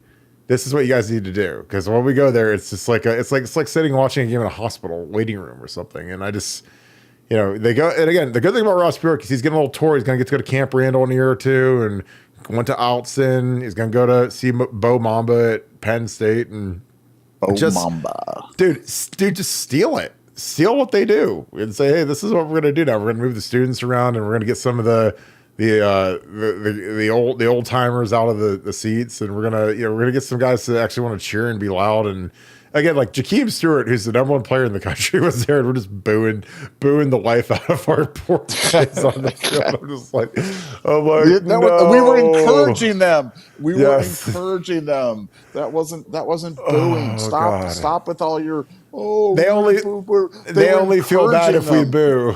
I'm like, Jakeem Stewart's replaced. I was like, oh my God, we're booing. Jakeem Stewart flew up from Louisiana. He's the best player in the country. Just like, just booing our kids to death. Like, you guys see, Ryan Day stands at the podium. We got the best damn fans in the land. Boo! It's like, my bad. We should just become heels at this point. I mean, we should stop being baby faces as a program. Just become heels. Well, let's become the U and get booed regardless. We can be Boo Mamba. Boo Mamba. Boom. That's it. God. Boo. Ross Bjork, call us. We'll get this fixed. Boo Mamba. Boo Mamba. You guys trademark that quick. Mark Pollock, thanks for the 5. Kirk in Nevada. What are the chances Army makes plus if they go undefeated? Nevada OH? If they go undefeated, 100%. I mean, dude, nobody wants to play Army. I mean, again, Army, I don't know if you guys watch Army, but they run for about 300. I'm not kidding, 390 yards a game. Bunch of 280-pound guys running triple option. I mean, they are like, of all the teams, if Ohio State does not get a bye week and they have to host it, that's the last team I want to play is Army, because what they do is so unorthodox and so unconventional, and they chop the crap out of our D-line. And again, I love it. I love watching Army. Now, I'm a Navy guy. This is my father-in-law is a Navy guy, but I love watching Army. Again, I'm not I hate Army because he's a Navy. I like them both. But if they're playing, I'm rooting for Navy. But I love watching Army play because, again, I think we should cut more on offense. I mean, I think we shouldn't run the full triple, which is what they do. They run the triple option and all kinds of crazy stuff like that. But I'd cut guys. Oregon, vaunted number 1 overall Oregon, they were cutting RD linemen. Again, these kids don't want to wear knee pads. They want to keep that kneecap exposed. I would cut the living crap out of those guys. Oh my God. There'd be ACLs laying on the field. Swear to you. Nevada, your thoughts. What are the chances Army makes the playoffs when they go undefeated? Your thoughts, Nevada? Yeah. If they're undefeated, they're in for sure. And that'd be a great addition to the college football. But having a service academy in the college football platform would be amazing. I would love it too. That'd be great. And again, I know that Navy, they got beaten handily by Notre Dame, but Army's better than Navy this year, I think. So I think when they play, I think Army's going to be the favorite. But again, I wouldn't want to play those guys. I mean, go look up when we played. We played Navy in 2009, and they almost beat us. I think we went to overtime against them. Then in 2014, man, they gave us all that we wanted. Stallions was there. He was your boy. He was calling the plays out in the sideline. He was watching all of our TV tapes and getting all of Luke Fickle's signals, and he's like, power right, power right, power right, power right. How does this guy know? How does he know? The Swami. Amazing. He's like, who he is? He's like Dr. Oz, the guy that like walks into the meeting rooms for the NFL teams and says, Joe Burrow, what car do you think of? And then there's like a queen of like hearts inside of his shoe that's got like Jamar Chase's name written on the back of it or something like that. Have you ever seen that guy? No. You've never seen Dr. Oz, the mentalist? I don't think you've seen that guy. Oh, okay, yeah. The guy because he went to Texas A&M last week. Yeah, I've seen that on YouTube. I've seen some of the stuff, and the people are all freaked out, and that's pretty crazy. Yeah, it's like he'll go to Ohio State and he'll like take off Chip Kelly's hold on. We're gonna play a mentalist game right now with you and me. Okay, I'm thinking of a name. What name am I thinking of? Park Mantoni. No.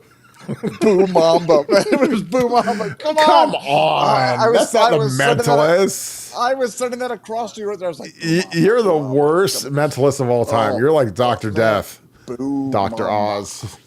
Boo Mamba. Dr. Oz, he'll like pull something off Chip Kelly's visor and it'll say, run it right where Daddy tells me to run it. My daddy said we're going to run I'm running it right there. It's like, no.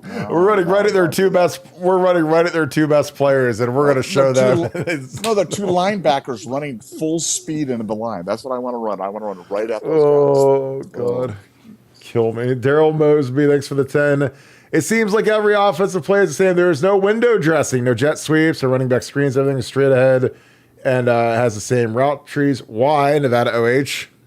I have no idea. Because again, like, when we were watching this beginning of the year, now again, take out Akron and Western Michigan, take out the opponents, just look at the scheme and the misdirection and the different things we were doing. And I was like, Oh, this is so, I mean, this is like drinking like cold water in the middle of the desert, like watching this scheme after dying for the last few years, watching our terrible, stretch into the boundary, which with no constraint, watching, CJ Stroud when we'd run read option and we'd never pull it. So the backside end would just kill just kill the running back every time.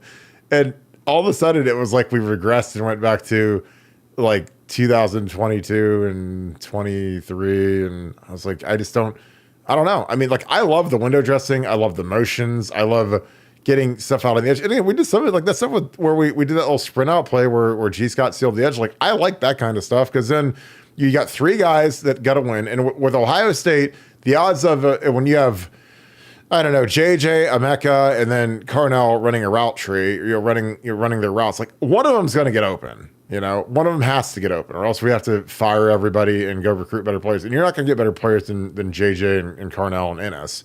So, and if they're all covered, then just run it. Like, I love that kind of stuff. But like the static shotgun, drop back, hope somebody gets open, protection ain't great, sack, not good. You can do that some, but you can't do that every play. Your thoughts, Nevada, on the lack of window dressing in the offense yesterday? Yeah, it was perplexing. Like I said, it was just, it kind of came out of nowhere. I mean, the good news is we've seen, that was the outlier, and I am absolutely convinced that they will give Penn State a lot to look at. And Penn State's kind of decimated by injuries right now. I don't know if you guys have been noticing how many guys went down for that. I mean, well, we've got our thing with Jimmy Simmons, and that's a big one. Man, they lost like their star defensive end. They've got a bunch of guys that are hurt right now.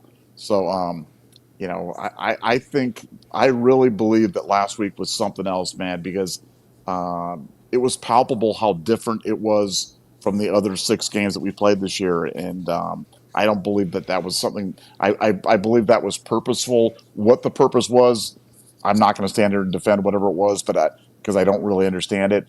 But it was a something, and I really think we'll see the good stuff this weekend.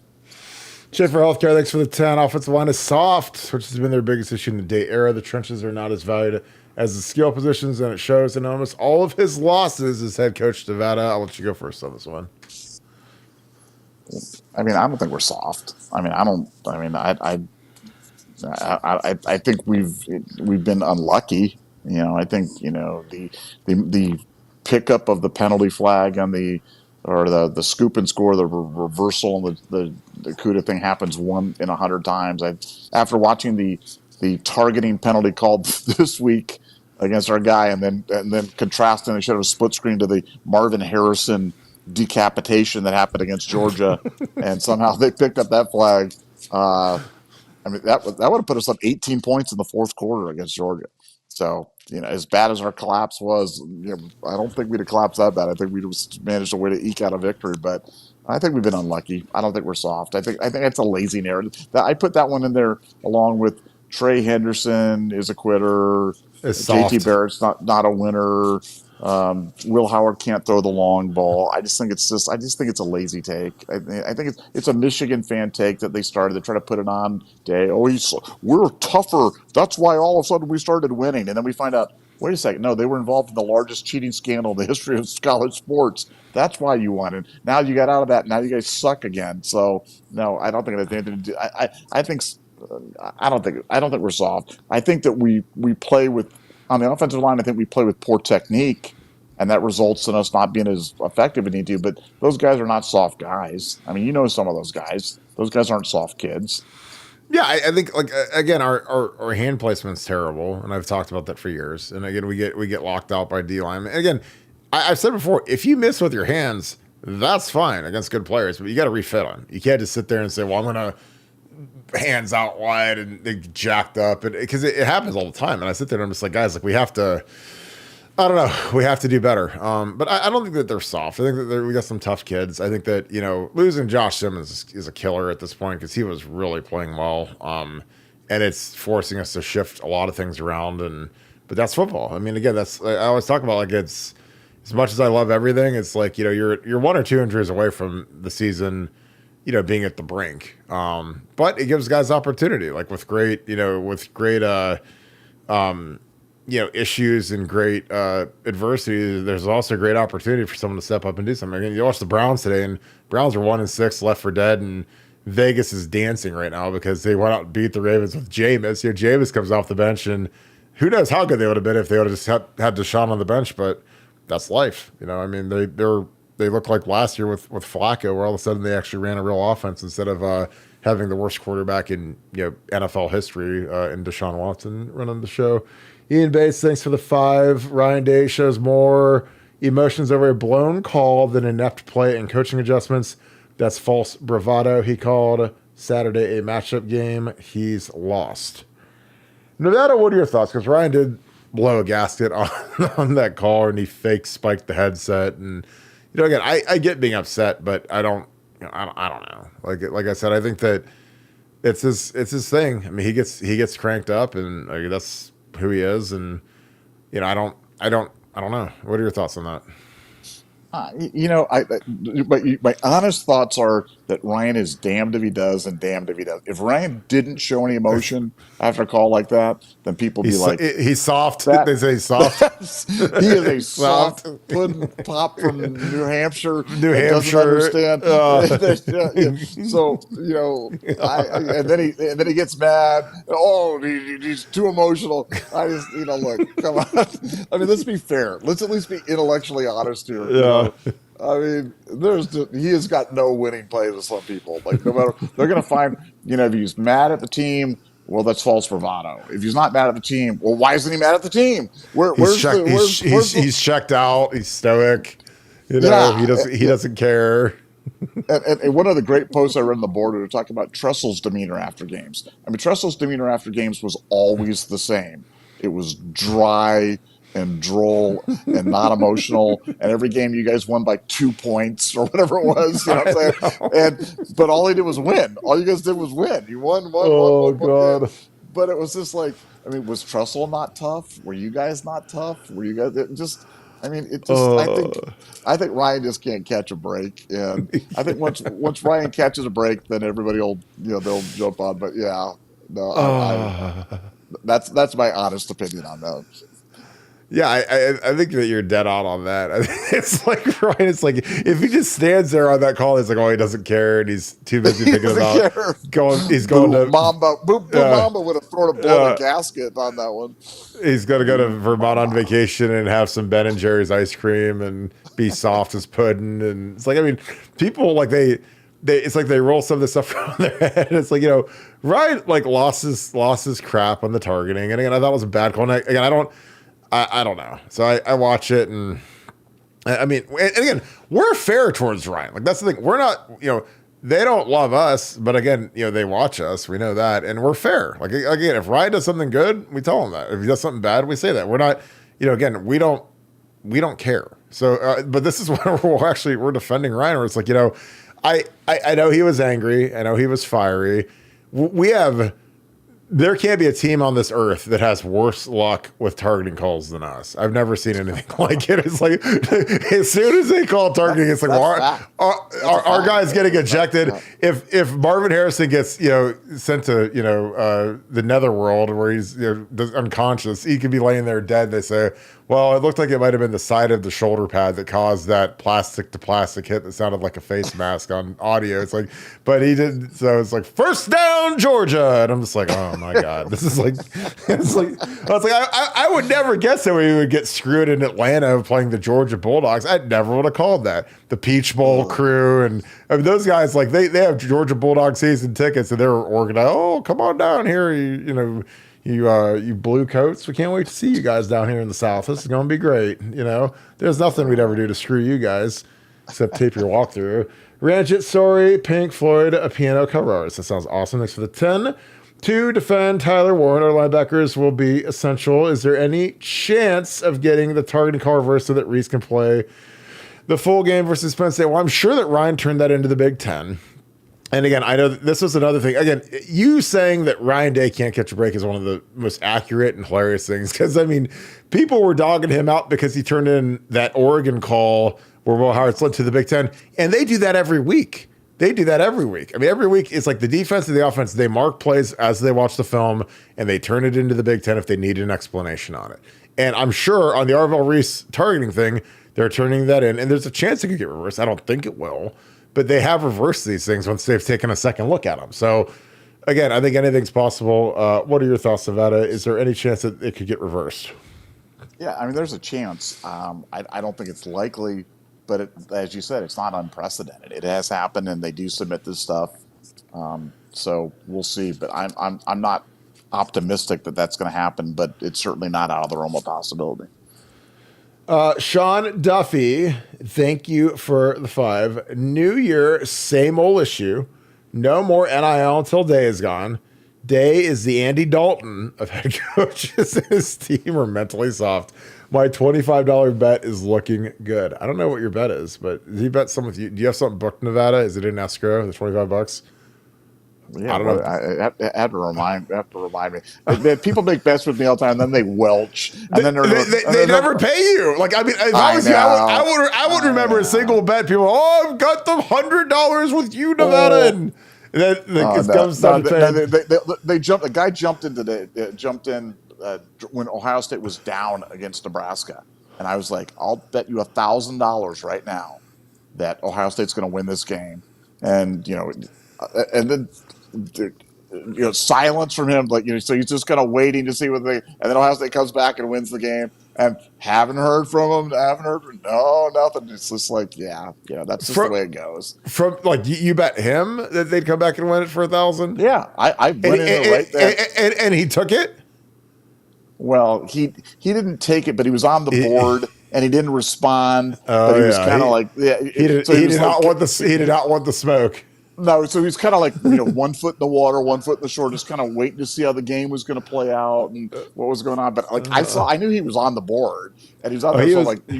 You saw the post, dude. Like I accepted you immediately. I'm like, I should have taken it. I'm done. You're booked now. You are booked right now. Even with us losing, I knew we'd come back and win that game. He was waiting for Will Howard to throw a pick to end the game, and Nebraska's taking a knee. Where's my money? I told you. Yeah, exactly. Well, the money line at that point goes to minus 100,000. It was like Dylan Earl taking knees in the horseshoe. Nevada, is Ryan Day the Andy Dalton of head coaches? I've never heard that one. I think he's more the Andy Reid of coaches, man. Andy Reid got run out of Philadelphia, and then went on to great things. So no, I think he's gonna be great. I think Ryan's gonna get it together. Once he gets one, man, I'm telling you, he's gonna be on his way, and he'll get one. It's just a matter of time. Some of these breaks have got to start breaking our way at some point. We've had some bad small sample variants, but eventually that swings the other way, and we'll be okay. JWash Trucking LLC, thank you for being an ultra member. Thank you for the 5, my friend. Watch TCU, Texas A&M, Vandy, Tennessee, and think to myself, thank God they don't have our talent because they would be unstoppable. Chip and Day could learn. Vandy's the new meta for us. Like, I watched Vandy. Here's my question. If the head coach at Vandy got together with the head coach at Indiana and they had like a child or something that would be like the greatest coach. Oh God, it'd be John Wooden. Come on. In the history of coaches there, you know what I'm saying? And I'm like, my God. Yeah, it is funny how that stuff goes. I'm going to read off Indiana's schedule. Hold on. Let's look at their schedule this year. Oh my God, this is the best. This is the absolute best. Yeah, this is who Indiana has played so far this year. Okay, they played FIU, Western Illinois, UCLA, Charlotte, Maryland, Northwestern, Nebraska, and Washington. That's their schedule so far. So they've been able to dodge every decent team, every good team in the Big Ten. In the Big Ten, and their non-conference was FIU, Western Illinois, and Charlotte. So I understand they're a great story, and that's neat, and that's awesome. But guys, come on, let's slow the roll just a little bit. Let's just see how this plays out there at the end. And if Indiana comes in and it's the darkest day 3 and Bill Mallory rises from the grave and they beat us in Columbus, then Lee Corso comes back. Yeah, we can then Lee Corso bring him out of cryogenic freeze and he runs out and insults us and hates us like always. Then you gotta do it, but like, come on, let's just slow it just a little bit down, just a little tiny bit, just a touch. Yeah. I don't know if any of your offshore books have odds on him being the national. It's probably like minus 100,000 at this point. National Coach of the Year, Kurt Signetti. Probably rename the award after him at this point. They might. Yeah, and again, I think Chip and Dave, if I was those guys, I'd study some of those guys. But again, all the teams that you studied, they've all lost games. You know, I mean, Texas lost, A&M lost to Notre Dame at home, got smashed. Vandy lost.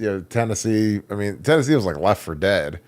I mean, Tennessee, like before they beat Bama, they were literally left for dead. Like they had the worst offense in the universe. So again, it's cyclical, but again, this is a big week for the guys, so we'll see how they do. Proof Buck, thanks to the 5. If big plays the SEC more, do fewer make the bowls? If big and SEC are like AFC, NFC, what happens to bowls? How many big versus SEC or auto beds versus non-big versus SEC games? Nevada OH?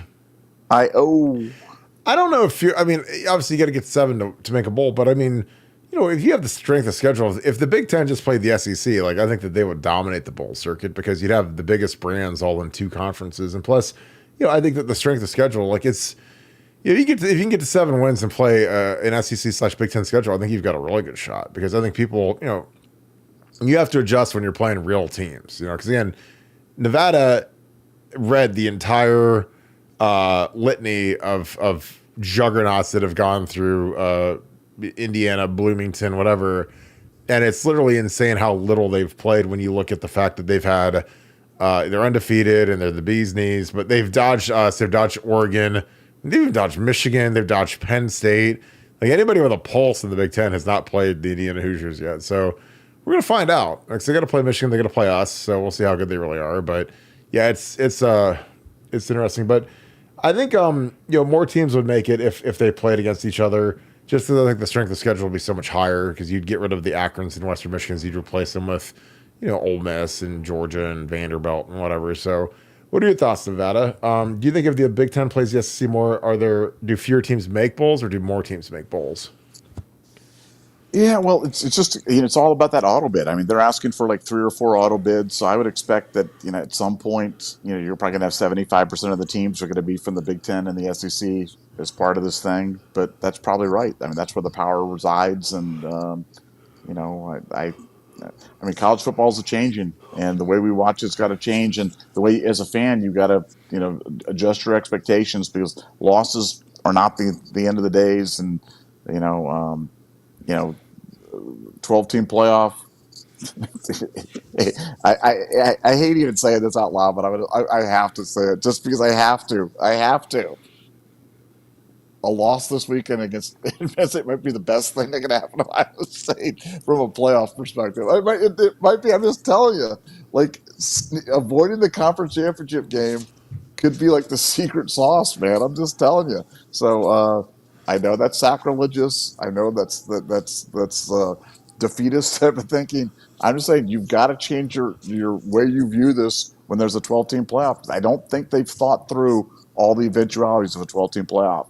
And there's some wonky things with the setup of the way that things goes where you get advantages for things that you would not have been benefited for in previous years. So I had to say it. So it's been said.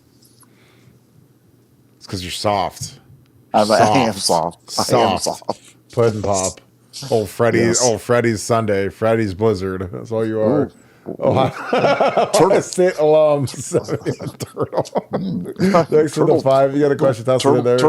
Turtle Sunday. You like your ice cream like you like Ryan Day in the running game, just a straight turtle job. I do like turtling. Yes. Roll over and die. Poober 12, thanks for the 20. Appreciate you, brother. In my opinion, saving success made fan expectations in the league programs just more unrealistic. Thank you, Pooh Beard. You said it. I love it. Fire day. How many other active coaches have a winning record versus top 10 teams? Only 3. Good luck keeping JJ sane and Tavian St. Clair if he's gone. Nevada, is Nick Saban the worst thing that's ever happened to college football? Because I agree. I think that his run, which is unprecedented in the history of college sports, has literally ruined expectations for Ohio State fans, because now we are abjectly miserable unless we win a national title. What are your thoughts?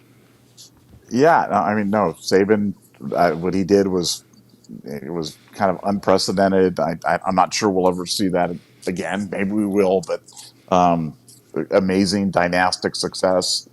And I think for Ohio State fans, I think that's what makes Ohio State fans feel so good when they're like, we're not going to win the national championship this year.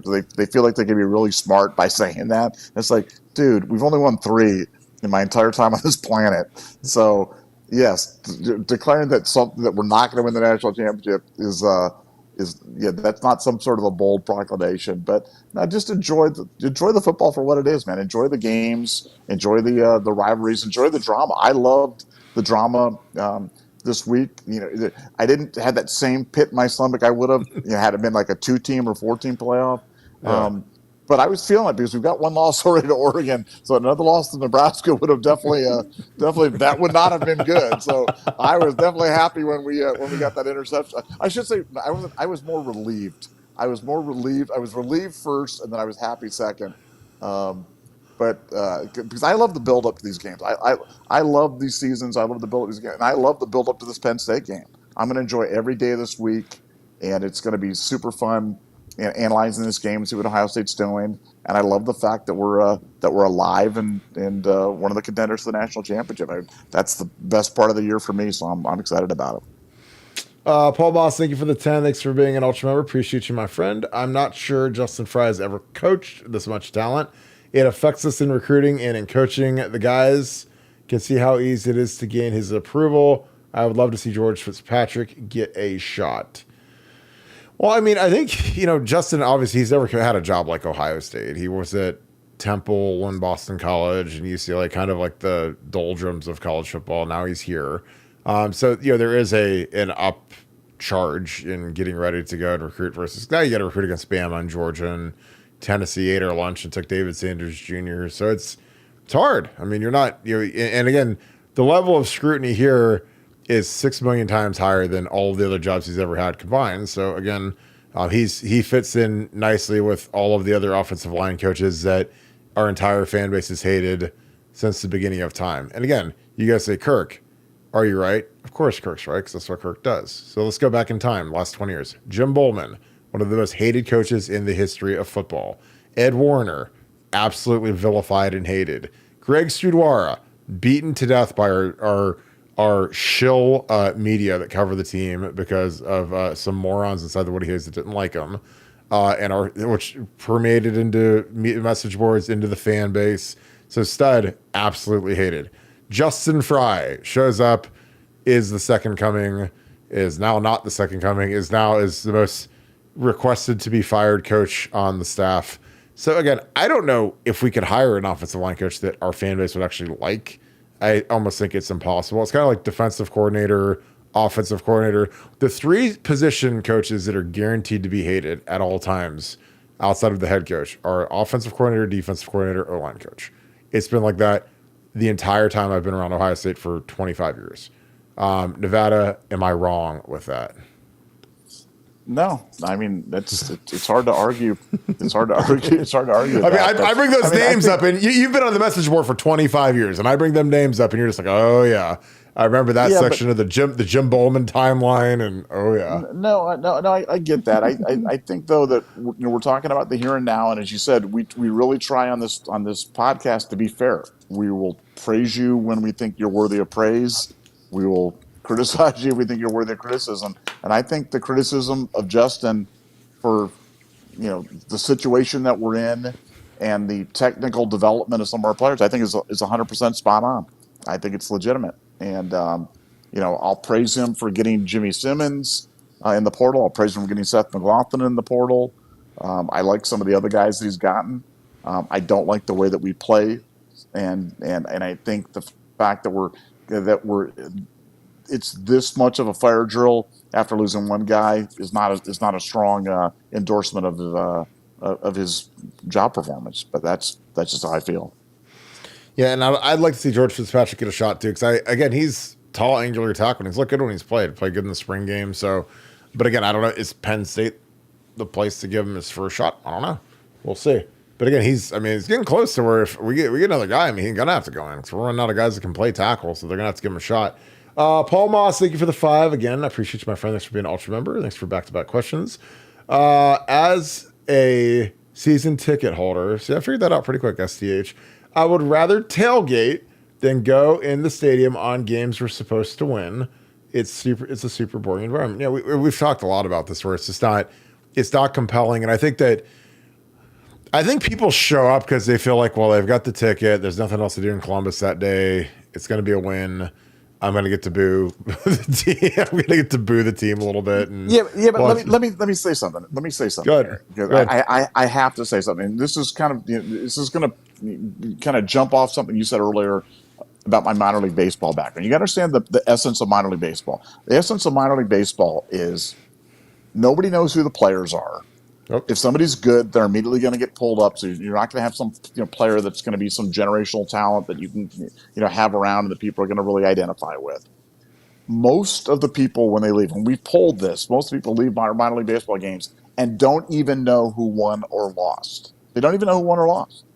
They go because it's a night out. They go because it's fun. They go to be entertained. So my thing to that about games we should win or games we're expected to win or whatever it is, man, that's not what I'm selling. I'm not selling the wins and the losses because I built my entire career on a thing where I had no control over the product. The product was given to me by our Major League Baseball affiliate, and you had no idea if you were going to win 100 games, lose 100 games, or never win a game all season. We opened up Dayton Dragon Stadium, and we lost 12 in a row. And it was like, I opened up my stadium in Lake Elsinore, and I think we went like 4-31 or something like that. So you can't control that. So what do you control? You control how good of time people have. You control how good the food is, how entertaining it is, how friendly the staff is, how energetic the on-field promotions are, the music is, the environment. Do people feel like are they going to have a good time? Because the game shouldn't be the sole determinant of that. If the game is the sole determinant of whether you're fired up or you're excited or whether you're there at the game and having a good time, then Ohio State has failed. And I think that you've just defined why Ohio State has failed, because people only get up for the big games. And I think they're missing the complete opportunity to get people excited about communing with 106,000 other like-minded individuals on a beautiful Saturday in Columbus, Ohio. I think they could do so much more with that, and I think they're missing it. Yeah, I mean, again, you did it in an arena that's the hardest one to do it in, because you don't have Aaron Judge. You don't have like some guy where you're like, man, I can't wait to go watch my favorite player, because your players, if they're any good, they're going to get called up to whatever the next level is, or to the bigs or whatever. Or if you got a guy on a rehab assignment, like you've got to make it just a fun thing to go to. Like you got to treat it like it's almost like a restaurant or like a watering hole where people are like, you know what, let's go hang out there and have a good time and take the kids and take my boys and go hang out and watch the game. Because you're like the Blue Jackets are an example of it, because they've been bad for 15 straight years, and people like to go to Blue Jackets games because it's fun and the food's good and kind of a lively environment, and and they do really well in attendance despite being literally one of the 3 or 4 worst teams in the NHL every year. I mean, it's uncanny. No matter what happens, no matter who they get, they still stink. But they do well in attendance because it's a fun environment. And again, if Ohio State could humble themselves, they could go down the street and go to Nationwide and check out a couple of Blue Jackets games and say, wow, these are actually pretty good. And these guys do a good job. And like I said, the food is much better, the experience is much better, and the product isn't even close to as good. So I don't know. I think that you've got a unique background, and then I would say, like, when I'm Ross Bjork, I'm trying to figure out, okay, let's get people to stop talking about how bad our stadium experience is, and let's fix it. Like, study the Savannah Bananas, study people that don't have the best team in the land and the best talent and all this other stuff, and let's just make it better. Because again, if it's a more lively environment, if it's a more fun environment, then guess what? then the crowd's going to be crazier. The crowd's going to be more fun. Make the students feel important. Give them better seats. Like, let them be loud. Like, because that's the problem. Is like we're so enslaved to the corporate overlords at this point at Ohio State. It's like, well, they guys spend all this money, so they get the tickets, and they sit there, and the whole time they're at the game, they just complain and we cry about everything and how everything sucks and we're bad and O-line sucks. I don't know. But out of fall, thanks for the deuce. Do you think that the Oregon Ducks versus Michigan is going to be a trap game? I don't know, Nevada. I think Oregon's going to run through Michigan pretty easy. What are your thoughts? Yeah, I think they're going to kill them. I think they're going to kill them. Yeah, it's basketball season up there, man. I'm telling you. Michigan can't guard the pass. I mean, we couldn't stay up with Oregon's passing game. Michigan sure as heck isn't going to be able to cover those guys. So that's I think they're going to get scored on early and often, and Michigan's going to really struggle to score points. So yeah, that's going to be one-sided. All right, Nevada, here we go. Big Red Buck, thanks for the 20. Appreciate you, brother. I hope you're having a great night. Give me, Nevadabuck, I'll let you go first on this one, 3 things you would do in the shoe to cause an Oregon quote-unquote type environment. That's a good question. And go first. You've done this in real life and made a lot of money doing it.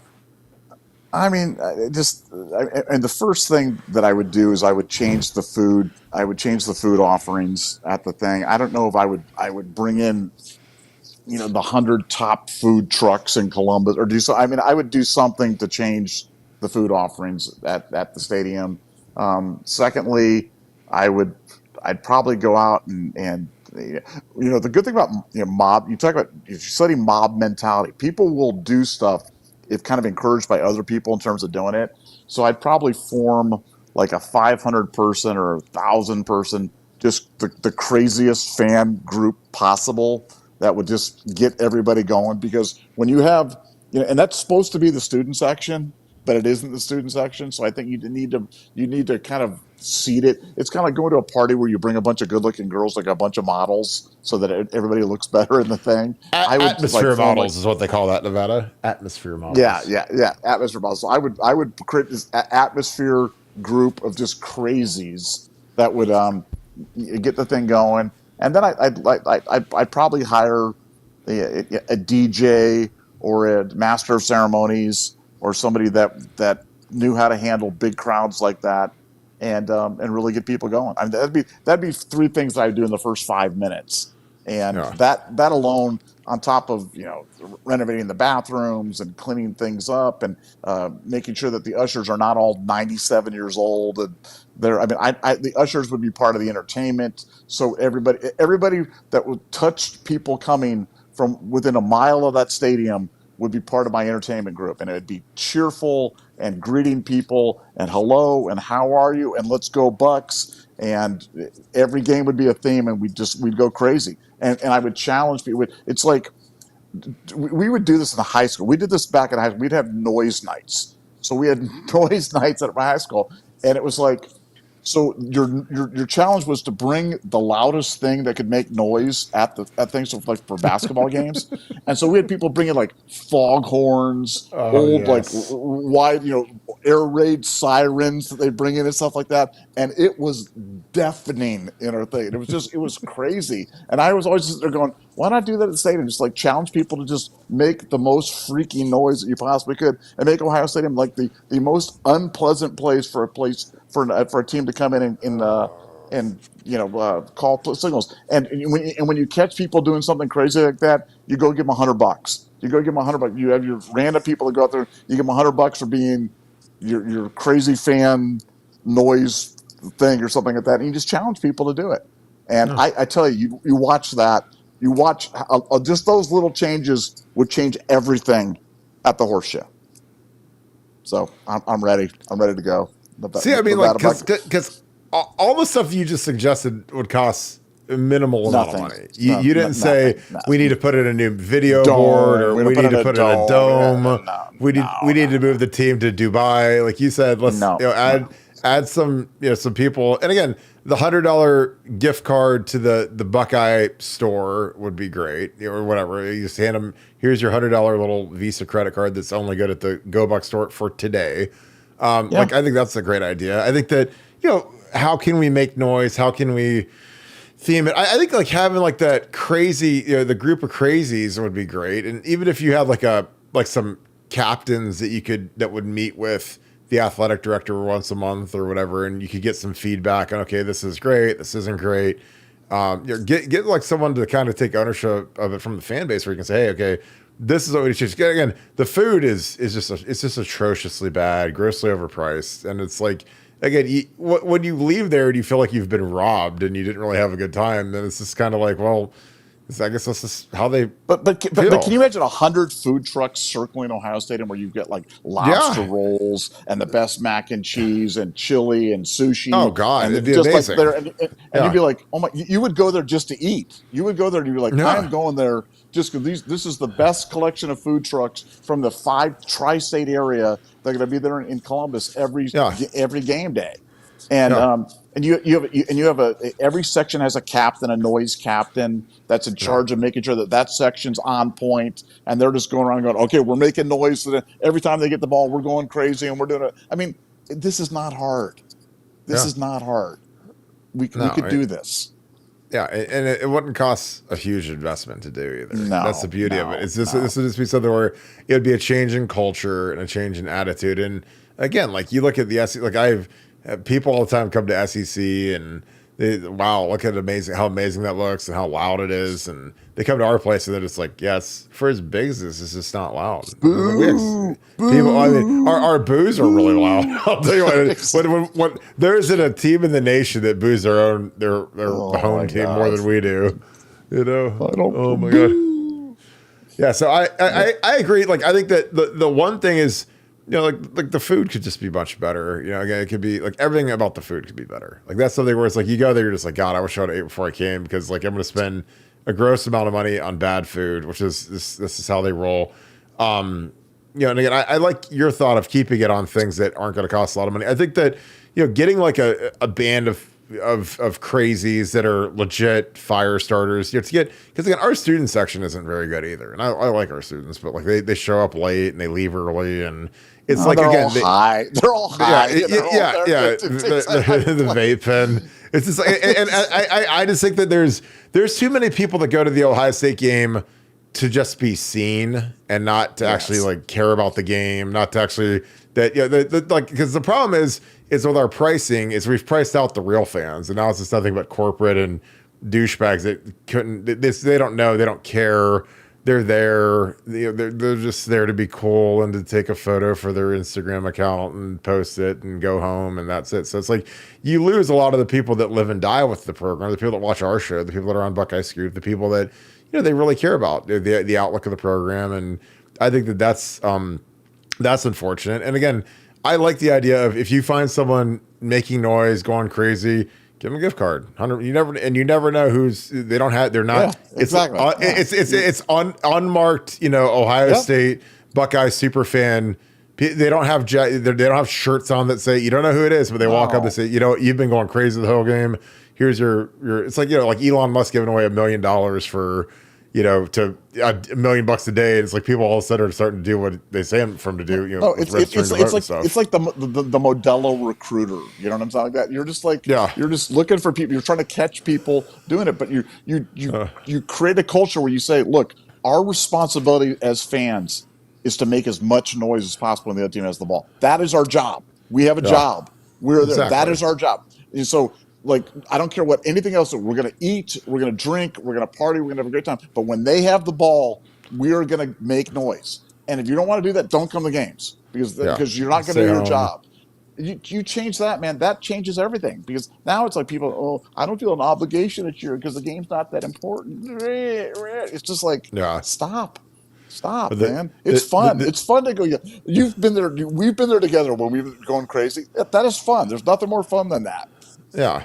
And like in the 17 Penn State game when they were top, they might have been 2 in the country that game. It was 2-3, yeah. Yeah, like I mean that was one where it's just like, the crowd had a huge edge on that. It was loud and deafening, and like I said, I feel like a lot of people go to the games, they're just so fair weather that if it's not a top 5 team or a big brand name that's good, then people just don't care. They just kind of cruise through it and whatever. But I could be wrong. All right, Nevada. This was a marathon that I didn't expect, but this was actually pretty good. What are your final thoughts to wrap the show up? No, I'm ready. Ohio State, if you're there, I am ready to serve. I'm tan, rested, and ready to run, kind of like Nixon was in '74, and I'm ready to come back from the Western White House and return Make the shoe great again, baby. Let's go. Make the shoe great again. Make the shoe loud again. That's what our hat's going to say. That's going to be our Buckeye Scoop hat. Make the shoe loud again. I would do it. I would accept that. You know that there's my been God. I've turned down jobs, but that would be one job I would accept, and I would do well at that one. The only thing that they'd have to pay you is they'd have to put your sign back up. That's gone. No, and fix my darn TV. My TV sucks. The TV still does not work. Fix my TV and give me my sign back, and I will work. I will solve your noise problem. It has a giant cloud in the middle. It's like the cloud from Super Mario Brothers 3. It's hilarious. I love it. So bad. I love it. All right, let's wrap this thing up. We were already delirious at this point. It's been a long couple of days. Appreciate you guys. Thank you guys for kicking it with us. Nice long show tonight. I hope you guys had a great time. If you guys enjoy this content, please leave us a like, click subscribe. Also, click that little alert bell. Again, we appreciate you guys. If you love us, and we love you, and we appreciate you guys, get on Apple Podcasts, get on your iPhone, get on your iPad, type podcasts in your little Apple pop-up, find Buckeye Scoop, click subscribe, leave us a 5-star review. Also do that on Spotify, completely free, and a huge way to help us out. So again, I appreciate you guys for helping us out doing that. We've seen the growth. You guys are heeding the call. It's absolutely awesome. So thank you for that. Again, we appreciate you guys. I hope you guys have a great rest of your night. Thank you so much, Buckeye Nation. Thank you, Scoop family. We will talk to you guys tomorrow night. It's going to be a little earlier, probably 5 p.m. So get ready for it, and I'll see you guys then. Go Bucks.